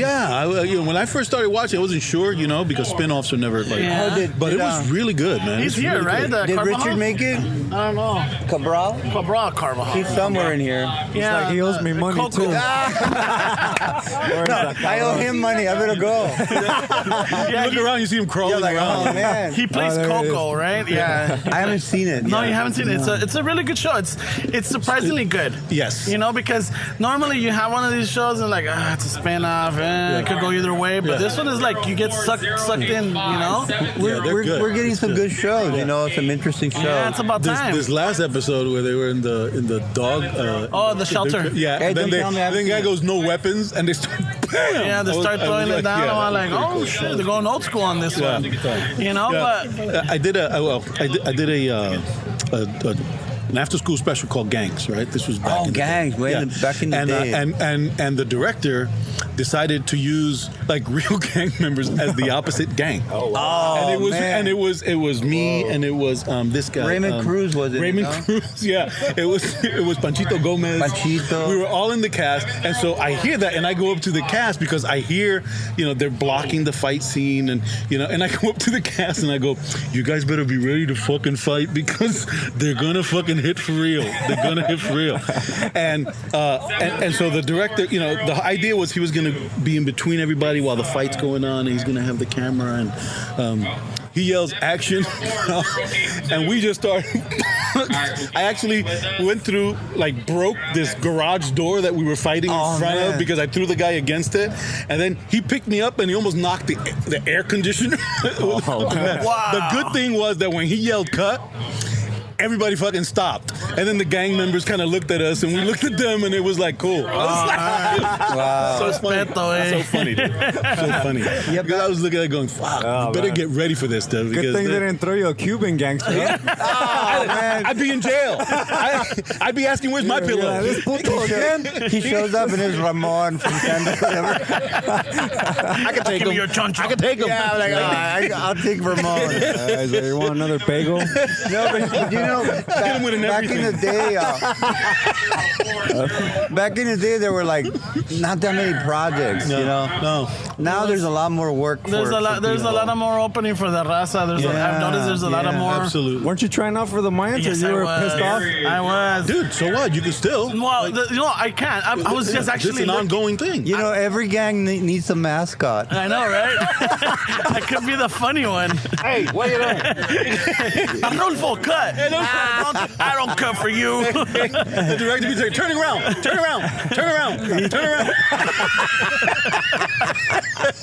No, this guy's the only guy I know that. You want to be a biker, right? Yeah. For life. When Sons of Anarchy came out, and I saw Emilio Rivera roll up in that, Emilio. fuck, dude, that was just like one of those that like, it Wow, was, yeah. And we used to have Sons of Anarchy watching parties at our apartment. We used to be roommates, so our girls and everybody, our friends would come and we'd start watching it. And then every time the Mayans came out, like, yeah, dude, I'm gonna. And I had long hair at the time, yeah. And I'm like, I should go audition for the Mayans. I gotta get into it. Like, I could be the little brother or the cousin, you know, whatever, and I could do the Spanish, Dude, you know. and they'll do another. You know what I'm saying? They're gonna pick it up. I know. Yeah. Pick it up. It's so popular. the thing is like, and then I was looking at, because I was thinking, I'm like, I'm too old already. I'm like 42. But then I started looking at that. I know. Too old. Come on. What the fuck does that make us? No, no, you guys already though. You guys I'm like already a fucking done it. velociraptor. You guys already I'm a done fucking it. dinosaur. You guys, when you guys Bro. got into this, you were in your 20s. Hey, this isn't a special effect, bro. That's real white hair. That's real white hair. You know. I can't grow a beard, so Yeah, I try. no, but I It takes me a understand. I long know what you mean. And then I was looking into it, and I saw that like Alec Rickman, which was Hans Gruber in Die Hard. Die Hard. He was Fantastic. 43 years old when he started. What's the thing with this guy? The guy from Morgan- Oatmeal. What's his name? The one that looked like the guy. Oatmeal? I don't know. There was I'll see if I remember. Quaker Oats. Yeah, he looked like the Quaker. He started his career when he was 56 or something like that. Oh, really? Yeah, and he blew up. And then I was listening. I was looking at also Han Solo. What's his name? Rickman. No. Ford. He was Harrison Ford. He was like 36, 37. He was younger. Yeah, but he was a carpenter before that. Yeah. You know, so it's like, holy shit. So I was looking into this. I'm like, okay, there's hope. Yeah. There's hope. There's always hope. I just gotta run into Kurt Sutter. You know, I need to run into. I actually, so I work for the phone company, and I've been to his place to fix his phone lines. No shit. Yeah, it's a nice place where he's at, but he wasn't there. Yeah. And you know, maybe drop in my. Send your picture, bro. Don't say it on the radio, man. No. That you were in there. Wait, rewind that. No, it's just, And then you took what? Huh? Don't mention the fact that he wasn't your customer. You went into the files and got his address. no. You got the chones at I home. went as a landscaper. I snuck in as a landscaper. Hey, want me to water your garden? Hey, senor. I'm here to change your pool filter. You have his Harley at your house? No, So- he bought everything except the bike. Yeah, I had the helmet, I had the gloves, the boots, the vest. I still have the vest. I was gonna bring it today. You're like... Is it on? No, you it's on? on. Oh, there you go. Yeah, he hit the switch. It's like Keanu, man. You know, I love Keanu. When we did Speed, when we did the movie Speed, we were waiting for him at a cafe, and then we see this guy coming down the street wearing a helmet and just walking down the street. With the jacket God, and that's everything. And that was Keanu. Oh my No God. bike, just the helmet. I was, you know Adam Carolla? Yeah. Yeah. I was, we talked about this on the show. I was driving down Laurel Canyon, and and I see this fucking guy walking down with a helmet and a leather jacket and nothing. He had a fucking helmet on, and the cops had pulled him over because he didn't have his license. Like they made him park his they made bike him and he had to walk. walk. Oh, So that sounds right. thanks, man. So I give him a ride, you know, and it was when his career was starting. It was right when Stand and Deliver was about to come out, you know. So it's funny because a couple months ago, I got somebody called me and said, hey, you know, Adam Carolla wants to interview on your show. on the show. I said, what? He goes, you remember him? I go, how can I remember? How can I not remember him, dude? I said, he looked like if he wasn't going to get arrested, he was going to get fucking raped by somebody walking down. I was like, he looked like a fucking victim, bro. It was going to be that guy. He was like a fuck. He had victims all over him, bro. Wow. And then we actually hung out a couple times. It was funny. Right before his career started. Corolla, you talking about? Adam Carolla. Yeah. Wasn't he a trainer, a boxing trainer? No, a comedian. No, well, he was a carpenter, and he was training Jimmy Kimmel. Jimmy Kimmel, yeah. Oh, yes. He trained Jimmy really? Kimmel. Yeah. That was his break right on K-Rock. K-Rock. But he went and he stalked Jimmy K-Rock. and told him, hey, I will train you because he was supposed to fight Michael the maintenance man. Yeah. Because of some issue. Really? Yeah. He owed him money, bro. No. They made fun of his sausage pack in the back of his head. It's not kosher, bro. Hell no, it's too brown. So that's how he got in with Jimmy, and that's how they got into K-Rock, and then the Man Show. He was remembering that on the show, how I was talking about the movie that hadn't come out yet, and he was just about to get to do some stand-up comedy, and his show hadn't started yet. Then he invited me to these 2 comedy clubs about 2 weeks later over at Universal. Okay. Oh, yeah. Yeah, so it was cool because we were cracking up, dude. Oh, He's a funny guy, man. Funny, he's one of those where like he could just take anything and make it funny. Yeah. And he has a reference to it. And the thing is that this guy knows, I mean, from what he knows. I'm sorry to be with you. West Side Dave does not. He was meditating, man. He was meditating. Yeah. Wait, I didn't hear him. I think the mushrooms kicked in, bro. Los honguitos kicked in, bro. Maybe he passed out because he didn't get all his tacos. Se le metió el Espíritu Santo. Saca. All right, well, anyway. Back to Danny. So you saw Danny. And he was wearing a helmet. No. What do you do every Sunday? You should be on here every Sunday. The helmet is so he don't hit his head on the wall. I know, right? Like Parenthood. Maybe he owed somebody money and the helmet is so he won't get recognized. Ah. See? He's too advanced for He us. won't hurt his head. I know. Yeah. Oh man. But other than that, what else do you guys have? Like, are you guys like you still in the business, or you're just relaxed, or you're like out of it, or are you still? I'm actually just getting back in. Are you? Yeah, because my sister died of cancer. She got cervical cancer, and then I'm a chef. I'm an executive chef. Oh, okay. nice. So you know Mastro's? Yeah. All right. Off of PCH. Yeah, well, the one actually in Beverly Hills. Oh, okay, I actually because opened that. the one in with PCH is my headache. Yeah, I was the one that I was me and this other chef, Chef Taylor, Props Taylor. We opened that back then with it was great. I mean, you know, it was during the mad cow scare and shit. We thought but it worked. And so I was there a couple years, and then my sister got cancer, and I went to Florida, and then I became chef at St. Jude Medical Center. Oh, wow. They kind of changed what hospital food is and shit. And so now I promised her a certain amount of time. I did it. Now I'm out. So I'm just getting back right now. You're getting back. Yeah. Nice. That's all. Danny's pushing me.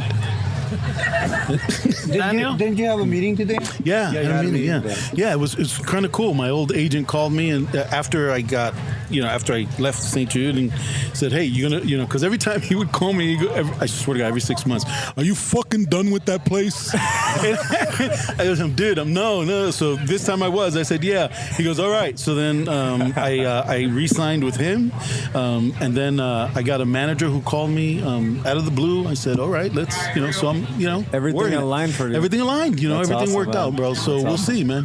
There's a lot more work now. Yep. Yeah. And I'm mainly writing and producing and developing projects for myself. I got one with Danny De La Paz and with Jesse Borrego. Yeah. Okay. So we're gonna play a rockabilly band that gets back together. Nice. What? And I'll play the drummer. Hey, if you ever need somebody to get hit by a stray bullet, Hey, right here. got you. She goes down in a concert, and then you need a medium husky guy with firme hair. Yeah. I'm there, dude. All right. Just let we me need know. roadies. We need roadies. Now that you say husky, I fucking hated that when I was We a kid. need roadies. You go buy clothes, and back then, I don't think they do it now, but back then there was like a fucking sign. There's that also said a part husky. for Like you- the guy that throws up in the corner. how strong is your back? I said fucking fat kids. That's what it was. You have a pair of knee pads. Yeah. Whoa. There's a part for a husky guy. Not a bear. I don't want to be a bear.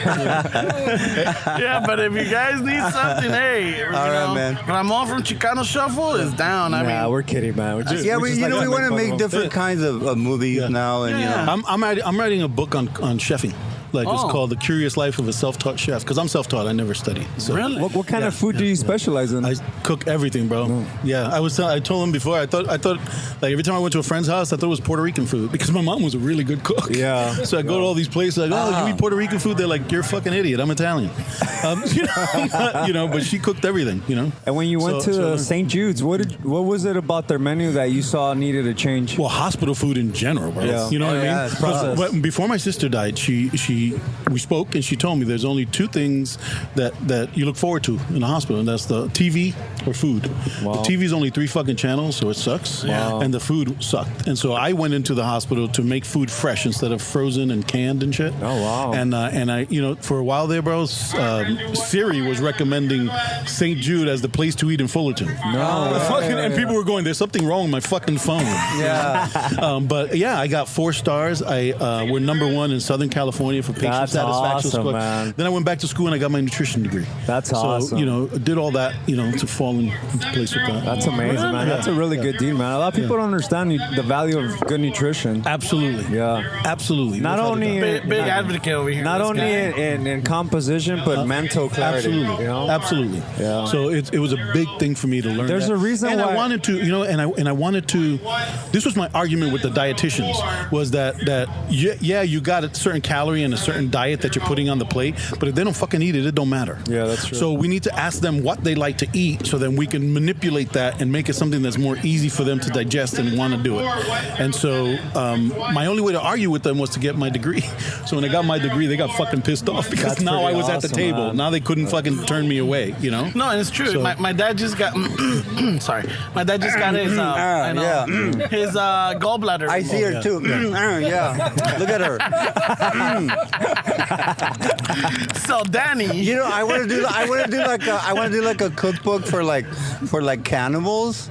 okay. Because there's nothing for them. There's You know? guys. Come on. just put rosemary you and want to go out and parsley. you're I don't know. It's like, where do we go tonight? Gee, I don't know. Jeffrey Dahmer did pretty fucking good, bro. Yeah. He ate a lot. I heard that Hannibal Lecter likes to eat his with flava beans. Look, And a nice Jeffrey Dahmer worked with chocolate and fucking, He made the parsley stock go up. Apparently, it takes care of the bitter taste. Oh, man. All right, anyway. So we got that book going too. Yeah. Well, that's amazing. And it's called, the title of the book is called Eat Me. Eat me. Yeah. Oh man. So you get on a carnival cruise, you're like, all right, I got on, I didn't have to pay, and you're like, man, you're like eating really good and all that, and then one night you find out you're it, and they're having you for dinner. Yeah. There was do you guys remember that Twilight Zone that was called To Serve Mankind back in the 60s? No. There was a Twilight Zone episode called To Serve Mankind, and there was these aliens that came to Earth. Oh, wow. And then everybody thought that, these guys are here to serve us. Like, wow, that's awesome. So they helped them with the agriculture. They helped them with a lot of things. And it turns out, to serve mankind, man, they had a cookbook to cook humans. And they were fattening them up with the vegetables they were, and shit. yeah. They treated us like, fucking turkeys. Oh, man, I'm hungry now. I remember there was a Simpsons episode that was with that. Was it like that? Yeah, it was a Halloween episode, and they find out they have this cookbook and it says how to serve man. Yeah. Like, oh, what? And then they're like, wait a minute, it's got this mankind. Oh, okay. And then they kept going and like, oh, how to serve? Wait a minute, that's to cook us. No, hold on. How to serve for 5 mankind. And so they kept going until finally it was. I wonder if in the cannibal community there's like I love Mexican or no, I love Chinese. Oh, no, Italians. We're all growing up in chapters. Your Pacific Islanders are the best. We're having Chinese. Oh man, I get hungry after 2 hours. I'll be hungry again. What page is the cuisine de culo? And then they see Willie and they're like, oh, we're having Puerto Rican. The Cubans It's piss. the island food. The Cubanos piss.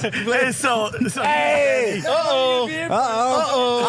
So who owes who money? I don't know about that hit. But hey, Danny's gonna frisk him. Watch. Here's Danny de la Paz. What am I chopped liver? That's a good entry to this conversation. I know. These guys, Chop my liver. these guys were saying that you owe everybody money. Oh yeah, these guys. Hey, Danny, they're saying that you were crawling on the table just hiding from people. You can't trust an actor. You can't trust an actor. Yeah, Danny de la Paz is a really great You actor. can't trust an actor. They're always in character. They're always in character. Don't run, bro. Don't Okay, he run. left. Well, I guess we better go now.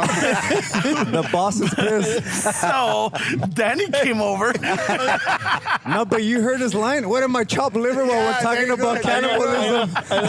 He doesn't know. You are, yes. He doesn't know. Yes. Yes. Sprinkle some He parsley on doesn't him. know it. Sprinkle some parsley on him and call it He a doesn't night. know why Willie is here. That's right. The chef. Oh shit! I can butcher a pig, bro. This went dark quick. Oh man, I like where this went. Well, man. anyway, if Danny de la Paz disappears, we had nothing to do with it. No, nothing to do with him. I don't know. But we have the GoFundMe started. The GoFundMe page was started before the incident. But we didn't know what happened. And I always carry my chef knives. We're gonna go do a Go Find Me for Danny de la Paz. In Spanish, búscame. Ven, búscame. find me. Búscame. Oh my We goodness. can't put him on a milk cart. Nobody drinks milk anymore. Poor guy, they won't find him. I know. We gotta put him on a Cheeto bag. How the fuck are you gonna put him on an acidophilus We gotta milk put cart? him on a Cheeto bag. Hopefully, he gets more exposure. Hey, Danny Dorito. Oh man. Put him on a Taco Bell wrapper. All right, this interview is deteriorating. That's here. it. Yeah. Okay, thank you very much. Thank you all. It's Thank not you, Oscar guys. worthy. Thank guys, you very much. Thank you very much, All right. man. Later, man. Later. Take care, man. Bye. Can we bug you for a quick picture? Just Yeah.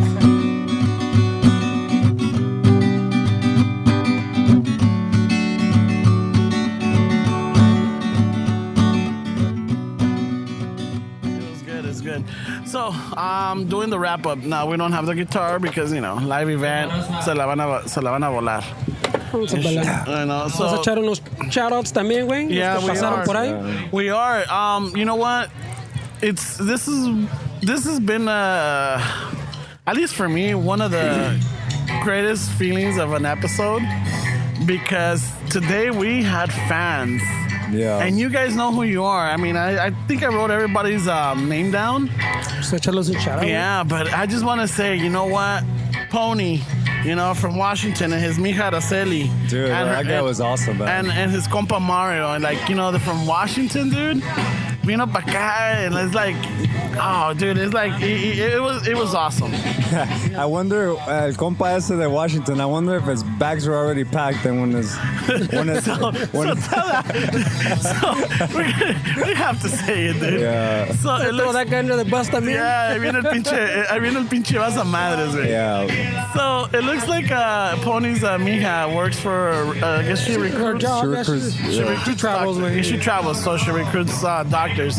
So le toca que she has to come down to LA this weekend to recruit to go see some doctors. For work, wait, for Whatever, work. yeah. For work. That's a lot of fucking setup. So It's an easy story. güey. I know, you want to give him his union fucking number? His social security number is. So his mija tells him, hey, I'm going to be in LA this weekend. And then he's all like, LA this weekend? No, Chicano Shuffle's going to be down there. Vámonos. He already had his bag packed and everything. Vámonos. Let's roll. Dude, that guy was awesome, bro. Yeah, man. And it's, hey, man. Pony, it was a fucking pleasure. Araceli, Mario, great.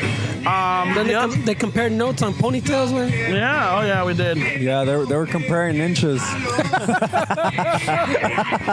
And I'm all right away. Poor guy, wait. We're talking about his hair, which he has really good hair, wait. It looks nice. And Ramon hears us talk about hair, and he fucking unlocks his phone and scrolls up to find a picture Goes of back like 4 years. of how his hair was to top this poor guy with. like Oh yeah, well check this out. Oh yeah, I had long hair too. Was your hair this shiny? Yeah. Oh yeah, well, Was it this thick? yeah. You know how like the bodybuilders say they're stacked as far as like what supplements they say? Yeah. Ramon's like, well, what was your stack? I was on Pantene. I was Alberto VO5 hot oil treatment.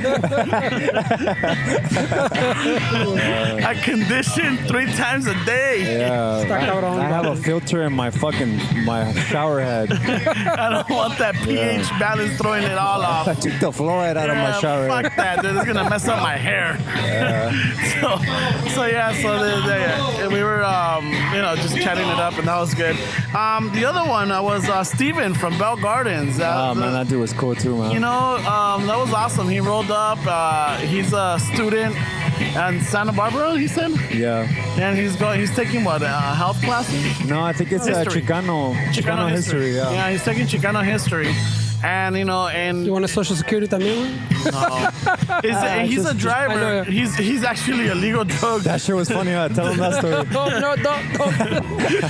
No, it was funny. It was man. funny, right? No, but Ramon's gonna give us the whole backstory. I know.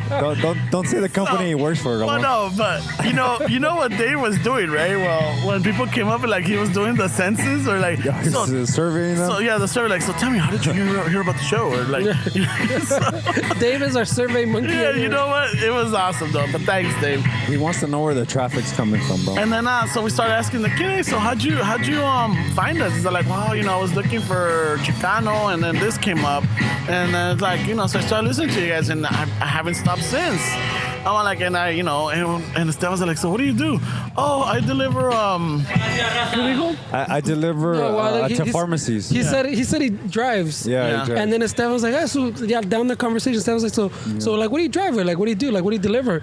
And then there's like a little pause. Drugs. He's like, Hello. Artfest, right? Yes, Yeah. thank you. Thank you. Thank you. So No, he's like, I deliver to pharmacies, he said. And then I was like, whoa. He said drugs, man. Yeah, he's like, drugs. After he said, And we're like, so you're like a legal drug dealer. You deliver drugs to pharmacies. You don't have to change your name. because le salió drugs, and then like he immediately followed it up with pharmaceutical. Like, Yeah, it was cool, man. But he's going to school, and we told him, man, when you graduate, you're gonna study Chicano history.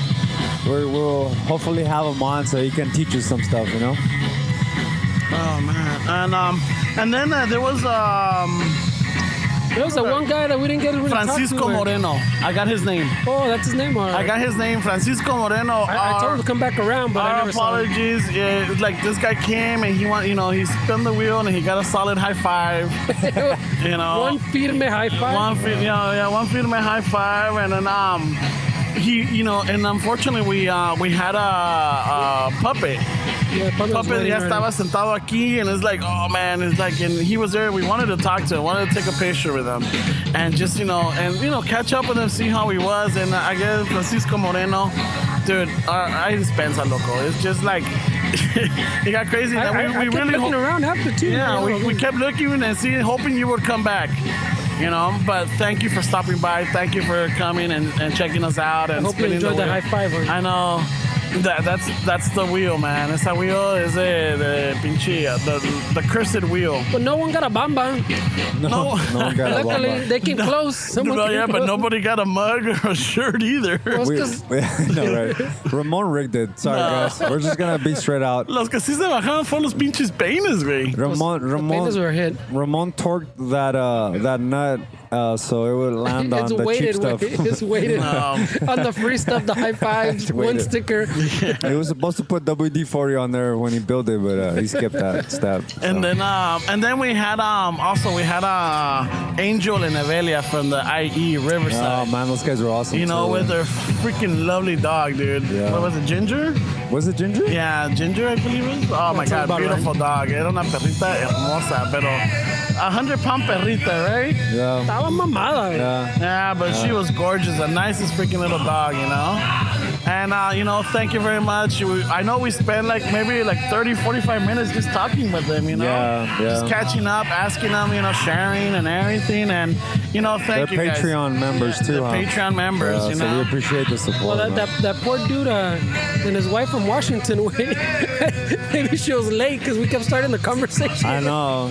She's like, they were like, hey, we gotta go. She's gotta go to work. Simon, wait, but did you hear about that one time? Yeah. Oh yeah, and then pinche Ramon, he still got pictures when he's wearing the guy liner. Did you show him? Yeah. So here I go unlocking my phone. Hey, blah blah blah. Yeah, actually también el fucking pony, el pony boy, compa. Oh, that's dude. Yeah, pony. Yeah, he got to ride around the Irby way. Oh yeah. Ramon was demoing Irby's, man. I know. But that I was. think we got at least 5 sales, man. El otro de Santa Barbara también, we took a cruise. Ramon thinks that the promo code Chicano for Irby's still up and active. I don't know. We'll see. I doubt it. The way you were selling them ways, I mean. Yeah. But anyways, other than that, I mean, it was. Hey, how was the tacos? You guys had tacos. How were they? I heard you Tell had us about the tacos, I way. heard you had a little extra tacos there, Ramon. Tell us about the tacos, way. Chivato. So Or shall we ask Westside Dave about the tacos? I don't know. Let me see. Hold on. You still have tacos there? I think there might be one. Wait, Dave. They're really soggy already. Ya son enchiladas, güey. Oh, yeah, there's one. Una enchilada de He asada. was hiding your last taco, way. He's been hiding your last taco. Es enchilada de asada, güey. No, se acabó. Una enchilada del pastor. No, it's gone. I thought it was one left, but no. So Taco. we get some tacos, way. And we're eating our tacos, you know. So el pastor, my pastor. Dave's got like 2 chickens, so they came like separate. And fucking, ya acabó los míos. Y pinche Ramon's like, hey, wait, you want another one? There's some extras, right? And I'm like, no, those are Dave's. No, he's like, no, he ordered extras. And I was like, well, fuck it, pásame uno, güey. And fucking, ya que acabamos, and Ramon licking his fingers, Dave's like, hey, you got my tacos over there? Yeah, I ate them. Fucking guy. I ended up eating Westside Dave's tacos, man. Pobre acá muerto de hambre hasn't ate since 3 a.m., güey. I know. You know, he's been eating pan all day, güey. The pan was just to help out with the dehydration, I think. While we're doing the interview after that whole taco thing, pobre Dave over here was fucking just eating his virote. Poor Dave, man. He passed Poor out. Dave had a rough day. He passed out the hambre. He's regretting this trip today. Nah, he's not regretting it. So then, so that happened. I ended up eating Dave's tacos. And then right now, Toby Descarado goes, oh, I think I left one right here. Hold on. So I'm looking at Dave, and he's like, what the fuck? He had a taco left, and he didn't give it to me. No. Yeah, but, so just, what else? Do we have anything else? The fucking the guests that we had were fucking. Oh my god, man, those guys. I mean, props to the Dannys, you know, Danny Villarreal, and then Danny de La Paz. Puppet and Little Puppet. Oh my god, dude. Yeah, Will Gote, not Forte. they took off already. I don't see their tent Yeah, they anymore. booked, dude. Yeah, they booked like chales, dude. I heard there was an after party somewhere with the flamenco dancers or something. You know? Oh, shit. But it was a good event, man. It was awesome. good. Man. It was, like I said, it was. I think normally when I didn't get a chance to go check out the vendors. I just ran around a little You bit. know, but because the fans, you know, the fans that kept coming, it's like, you know what, that was awesome. It's just, it felt really good. You know, and thank you. The ones that can make it, awesome. Thank you for showing up. And it's like Esteban said, it wasn't friends or family this time. It was just like, Yeah. it was complete strangers. And like, they look at us and they saw, and like, when they see us, and they're like, holy shit, it's you guys. And I'm like, oh, fuck, you're a fan. Yeah, Type of deal. yeah, they were genuine about the reaction. You could tell they weren't faking. Like, Yeah, and it was like, wow, dude. And like, I was like, every time I saw somebody come up and they're like, kind of like in disbelief, or they're looking around like, is this the booth? And then they're like, yeah, it's them. I'm like, oh, yay, what's up? It was awesome, you know? Wow. Thank you again. It was beautiful. And then, it was a good one. And again, thank you to the Dannys, you know, Danny Villarreal and Danny de La Paz and Will Gote. I know that we're going to hook up with Will Gote. We were just talking to him about, he's going to have some things coming up as far as, you know, working on his, what was it, cookbook, he said? Yeah, he said he was doing a cookbook. The cannibal cookbook. that was a little puppet way. That was a funny conversation. You know, and then and I know that what is it? El Puppet, El Danny de la Paz. I know that he's got he wants to work on a project later on, which was, we didn't get to finish that medium conversation that you wanted to have with him. Oh yeah. And they got cut off with. Yeah, he had to go. He's like, I gotta go. And other than that, it's like I wrote down a couple of things that you guys might want to check out. For example, Boulevard Nights. You can see Danny de la Paz in it. You can see American Me again. You'll see the both puppets, and you see all these guys that stand and deliver classics. There also is 23 and 1. Oh yeah, 23 and 1. 23 and 1. I wrote that down. Check out the Lakesiders. The band is it the Lakesiders, right? The Lakesiders, yeah. Yeah, the Lakeside. You alright this time? Yeah. Oh, yeah. I was like, Ya le pegó los Dave. I know. Ya se está durmiendo. I'm living in the moment, bro. Árale. And then Ahí está. and then one thing that the puppet told us that that'll blow your mind is like, if you have a chance, blow up the line underneath where you sign your checks, the fine print. There's something there, he said. It'll shock you. If I still had checks, I'll look. Yeah. let me order some, bro. I'll get them in a week. I'll get back to you in a week.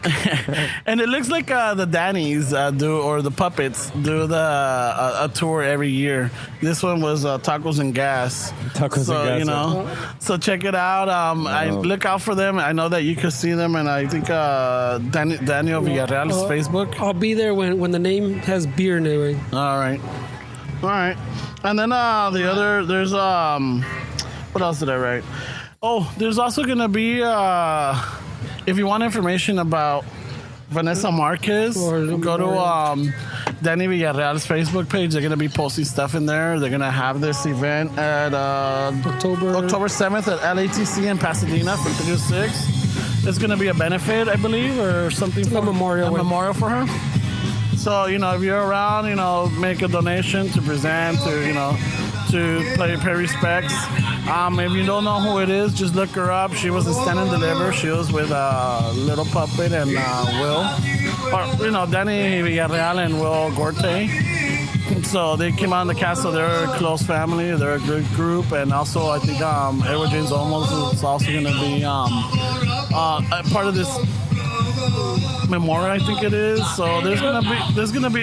She was very well loved in this this little community. This little picture that they did, which Stand Delivered. And other than that, let's see what else. There was so much shit that I wrote down, like just in case that we're in between shows, que no pudimos llegar. But I guess I'll save that for the next week. More weeks. Yeah. Now we got motivation. I know, right? After people tell you to your face that you're doing a good holiday. Yeah. After Fernando last week yelled at me that how do I know it's good content? I was already fucking having my doubts. Well, how do you know it's good content? He was yelling at me. I was about to fucking drop out already. And we haven't heard the playback on this, so if there's a lot of loud noise in the back, we apologize. We're next to the stage. We're like, because we got to get the power, and the closest power that we have is to, I guess, where the band and the DJ were at. But we're learning. Maybe next time we'll ask to be a little further away. But Ramon told me earlier, hey, go tell the organizers, tell them que le bajen. Yeah. Like an old man. To go lower it a couple of notches. We're trying to record a show here, people. I know. We're trying to be professional, damn it. I know. Go tell them to fucking bring it down a notch, too. We have fans that showed up. You know what? Have you seen our booth? It's been popping. Have you seen our pocket hair brush display? Oh my God, dude! The Firme pocket brushes. I mean, you guys know. Next time we're bringing a case. I know. They were going out. We had an older man come in, and he's like, "Hey, we had those for the spin the wheel, like that was one of the complimentary prizes." But this old man came up. He's like, "Hey, how much for the pocket cokes?" One of the complimentary prizes. So the prize win. The old Betty, the old veterano, is like, "Hey, so how much are your pocket brushes right here?" I'm like, "Oh, it's just $1." $1. $1, let me get one. You know what? Let me get two. Oh shit, he bought two from you? Yeah. So then Fernie over here is like, he's handling, I guess. ¿Qué te dice el señor, güey? Oh, that dude. I thought it was the guy that you fucking left hanging for churros, güey. No. So this dude's like... It was funny, dude. Well, because he's like, yeah, que mi primo, no, my brother-in-law, no sé qué pedo, loves these things, que no sé qué pedo, blah, blah. I'm like, oh, it's cool. So let me have two, güey. I'm like, all right, cool, güey. So, fucking, I'm getting him some change. And he's telling me his whole little story about que his brother-in-law, he was barber forever, and que no sé qué pedo. And then as he's telling me this whole story of the dude's barber, I'm like, his barber, I'm like, dude, if he's a barber and he used to fucking sell these, wouldn't he still have some? Like, fucking stacked up in the old stock. So this whole fucking puro cuento, güey. Era para él, right? Era para él, güey. It's still funny to see how trippy fucking people are out there, because we had this lady that kept coming back and forth. And she kept coming. She came one time, and she had some, like, she asked me if somebody can come on the podcast. I had some kind of fucking complaint. So I gave her Ramon's business card. I'm like, yeah, here, call this number. I'm like, yeah, sure, call this number. And so then she left, and I was like, all right, I don't think I'm gonna see her again. Dodge the bullet. And then she came again, way with some random shit, way, like, literally shit that's like, oh, there's a laundromat somewhere that's fucking taking people's quarters. Can the victims come on the podcast to tell their story? And Ramon's there sitting, listening to this. I felt bad because the first time she came around, I gave her Ramon's business card. He thinks you're Ramon, güey. I'm like, Nada que ver, güey. yeah, sure, here, email me right here to them. And Ramon's number's on here. Wow, Tú querías business. So you meet some random people, man. Yeah, so then, I guess she had some, ¿cómo te diré? She had some She had some very serious stuff. yeah, you know? serious stuff, and I told her, like, listen, I'm not to shoot you down or anything, but I don't think the show's platform is for that. You know, we're more of a comedy show. Yeah, we do get serious, and then we do bring up some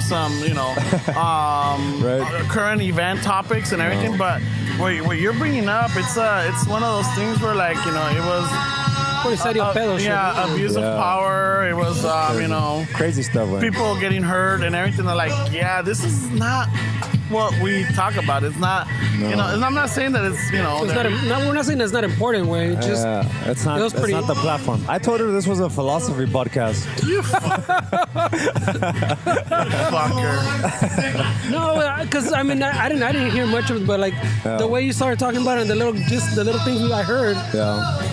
I mean, we talk about some serious stuff, but what she was talking about was like heavy shit. Yeah, I know, it's some heavy shit, man. It was like some heavy, like, yeah. You know, and I told her just to email me, and then once I got the information, and she was gonna ask the other parties, relatives or everything, if it was okay if she could share the information.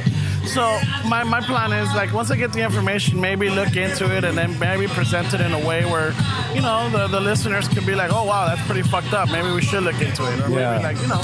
We'll do a Radio Lab edition of Chicano Shuffle. Those issues were above our pay grade. Yeah, They're pretty heavyweight. yeah, they are. So that was that, and then ¿qué más? What else do we have?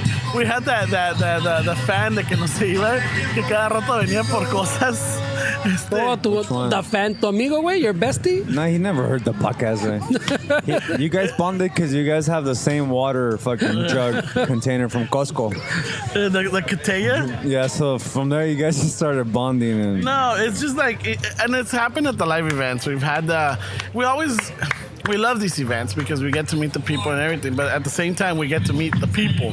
So from the neighborhood. Yeah, some people are just like the people that normally hang out at this park. Yeah, exactly. You know, in this area. The fixtures. The brown baggers. The fixtures right here. No, lo que sea, you know. So see, brown bag, I would invite everyone. I didn't see. But it's like, you know, so we had the same water bottle and we're talking. I'm like, hey, no problem. I'm not trying to be rude, but we're trying to still. No, you were a nice guy. You know, we're still setting up and everything. It's like, all right, cool. And it's like, what do you know, and he saw the wheel, like, so where's the stuff where I could win, or what are you giving away? I'm like, well, you gotta subscribe and then, or be a fan already, and then you get to spin the wheel. Well, I don't have that. I'm like, oh no, but don't worry, let us finish setting up and I'll give you something. Yeah, just give us about 30 minutes. No te miento, güey. 29 minutes later, ahí viene, güey. Yeah, I know. He was I on believe it. you. He set an alarm. So llegó, and I'm all like, oh, you know what? Fuck. Luckily, by that time, Fernie already got here, and he's the one that had the sticker. So le di unos cuantos stickers. All right, cool. Y se va. So I figured, ya estuvo, güey. Yeah, we're good. Yeah. No, güey. Al rato viene más like, hey, man, so-and-so wants a sticker, you know? I'm like, well, you know what? You're going to tell so-and-so to come over so they could, subscribe. Spin the wheel. And spin the wheel. But I didn't have to do that. It's otro desmadre. So, long story short, he came back like 3 or 4 times. Yeah. And every time he would grab like something and then look at me and like, can I take this? And like, it was a button or it was a sticker. I'm like, yeah, sure. Taza, ya se llevaba la taza. No, pero el oso que nos estábamos entrevistando al Titerito y al Gote, al Will Gote. Yeah, those guys were cool, man. Viene and he starts looking at the mugs. We got a beer mug. Like and he'd we got never seen the mug in his life. Yeah, and he's inspecting it and looking at it and like, what? Quality control. Like, what the? Wow, this is, stop. Wait a minute, mira que nice. Yeah. You know, ooh. I see blemishes here, guys. You know, and then Hey, now that I think about it, way, since it looks like the wheel was rigged, way, we should have been giving those tazos to at least to the fucking fans instead of taking them back home, way. ah shit. I know, seriously. We apologize. Because those are a little heavy to ship. Are they? Well, that's a bigger box. You gotta pack it right way. Well, they'll be available at our next event. When is it? Who knows? Who knows? But just know there's one If of you the. guys have a park in your neighborhood that you guys want us to set up, send us an email. They're gonna call us to their kids' quinceañera. Hey, can you guys do a show for my kids' quinceañera? We do quinceañeras, bar mitzvahs, Our vispas, yeah. Boy. So no brisk. no brisk.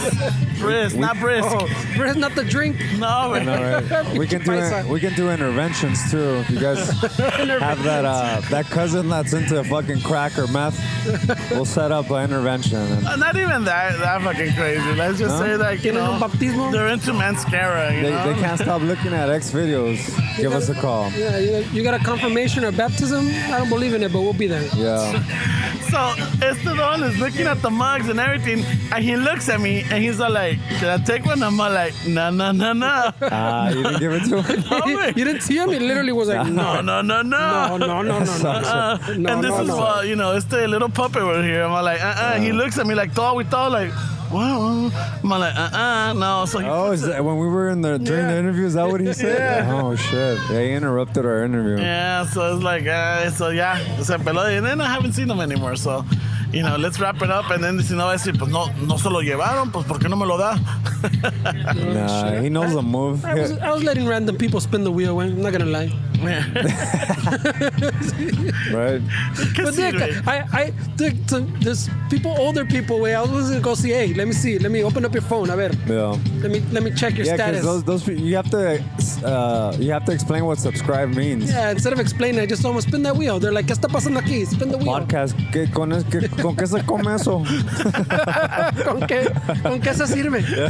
¿Se come con tortilla? ¿Me los puedo comer con estos virotes planos aquí que traen ahí? Va con los elotes, va con los nopales. It was a good event, man. It was, man, and we wanted to get Randy to interview him, but I think He's which been is busy, the organizer. Now Randy's still getting yelled at by that lady that he's been Dave pissed back off. and forth. Yeah, we should get him in. Yeah, once fucking in a week or two, no? Fucking Yeah, we'll give to roll by him. or maybe we'll have him roll by. Get an after report with him. Yeah, A post.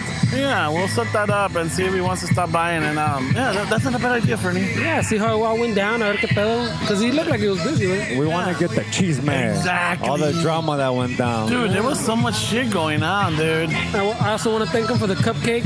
Yeah, he brought cupcakes. You know what? They brought the us waters. waters. Yeah, they were really. Yeah, and they were like, you know what? This felt good because somehow we got treated like we were. They kept referring us to as a radio show.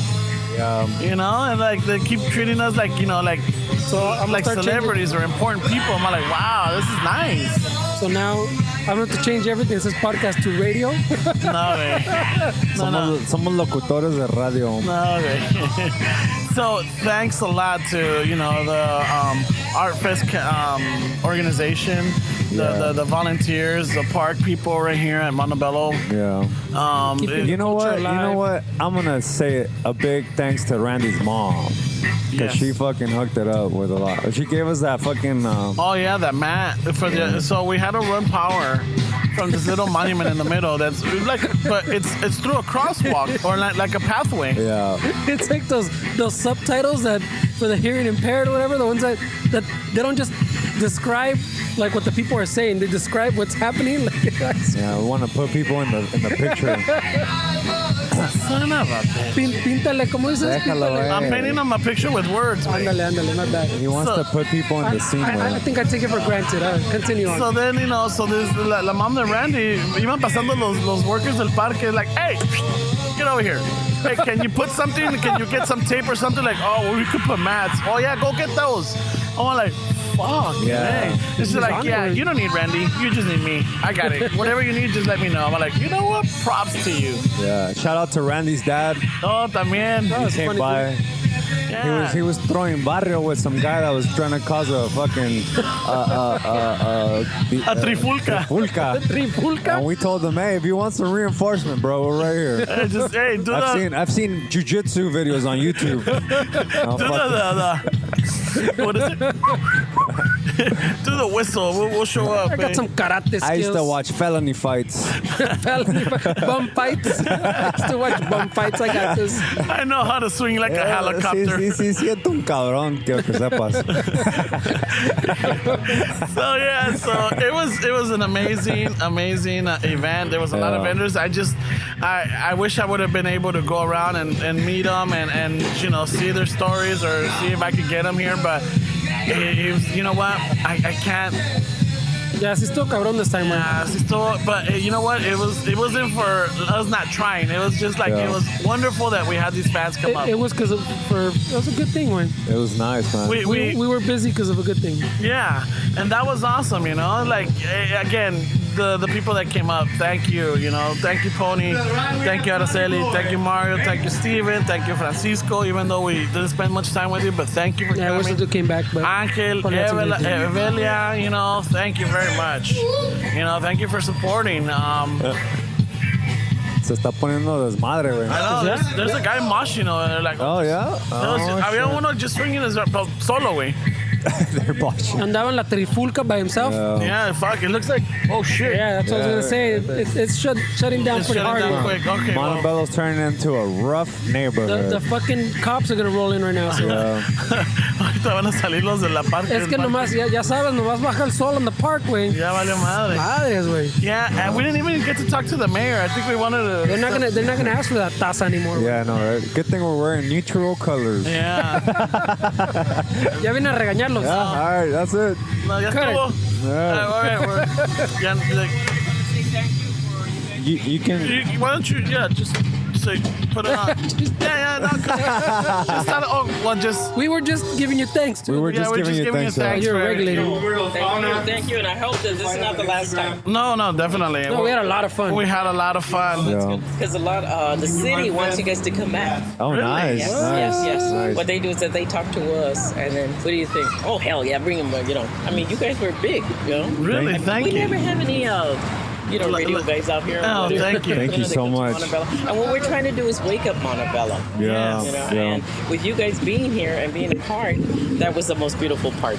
Thank you so You much. guys made it really big for us. Thank you so And much. for everybody to come, and this, of course, we had the assembly people, and the senator was here, and Congress people and city council people, and you guys were really impressive. I mean, to see, come on, your setup and everything, and Chicano and all, Yeah. and that was beautiful because we don't have it here.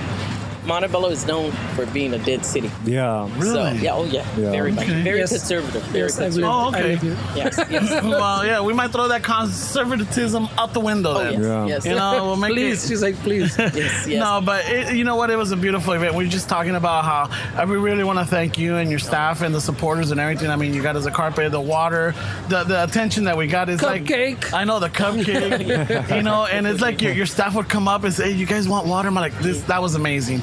And you know what? It's those little details that like we felt like, wow, this is really good. This is awesome. Yes. You know, and it's those little details that just makes a difference. And we want to thank you for that. Yeah, it was a special day. This is basically our 1-year anniversary, so it was nice to spend it with you guys. Wow. Yeah, a year ago we started the show. Really? Yeah. I thought you guys been here for a long time. Well, we have. We've known each other, but everything that we used to talk about never got recorded. Yeah. So then we decided, you know, if you're it's like one thing is like if you're good at something, then you know make sure you get it done right. So one thing we're good at is talking, making fun of each other, you know, sharing stories and information, and that's what we do. You know, we just and you guys work so blend together. Yeah. And that's what you guys bring here. You bring it out there. Yeah, That's what we're thank you trying. so much. Yeah. And Thank not you so only that, much. with our art walk, we watch who we bring because we know if they're going to be, you know, not balanced with us, then it's going to throw everybody off. But you guys were perfect. Yeah. Oh yeah, You know, no, I mean, ask for anybody better. I just wish we could have met the vendors really, but like you had so many.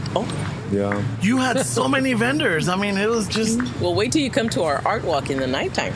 really. We have 50 Is it right vendors. here? No, it's over there at our Daily Brew. It's in the corner. It's a little Coffee shop. art fest that we have, and it's every third week of the month. Yeah. Really? Yes. So we're gonna invite you guys down. Oh yeah, we do it for every month. Every month. That's All right. awesome. Yeah, Every month, so definitely watch it. Randy's talked to us, but the schedule never lines up. Yeah, for never mind. everybody. The unfortunate is because we still have regular jobs, and then and Thursdays. I don't know if you know, but it's the craziest day for traffic. Yes. Well, every Saturday. Yeah. Every third Saturday. Oh, But okay. otherwise, it was a blessing to know you guys, and you guys fit so perfect. And I hope and pray that this is not the last time. No, thank we're always Thank available. you as a mother for helping my son. Oh, no worries. Thank you you. did a great job. Thank you. Yes. Thank you. Yeah. All right, have Thank a good you. one. And really nice, and I man. think with that, I think we should sign off. That's a perfect way to end that's a it. perfect way to Yeah. sign off. And Shufflers, Do you need vengeance, Dave? Dave, Do you need some vengeance for your tacos? No, thanks for the invite. no, thank you. Westside Dave, dude. You know, I owe him a solid high five because he figured out the riddle I sent him. you send them a potato and a picture of el jabón sote. Yeah, remember? And like if you could decipher this riddle, Give you a solid high five outside. he's not like papazote. Papazote. Well, let's wrap it up, guys. All right, guys. Thank you very much. Thank you for listening. Don't forget Patreon, subscribe, support the show. Leave us a message, Instagram, Facebook. Send us an email. Let us know what's going on. If the fans that were here took pictures, upload them, put them on your social media. You know, tag us. You know, spread the word. Help this little dog and pony show get out there. You know. And with that, I say. Good night, Shufflers. This is Ramon. Good night, good day. It doesn't matter where you're listening to this. So have a good week, you guys, and we'll see you guys soon. Yeah, thanks a lot, guys, for. It's been pretty crazy a year, so thank you. Late. Bye.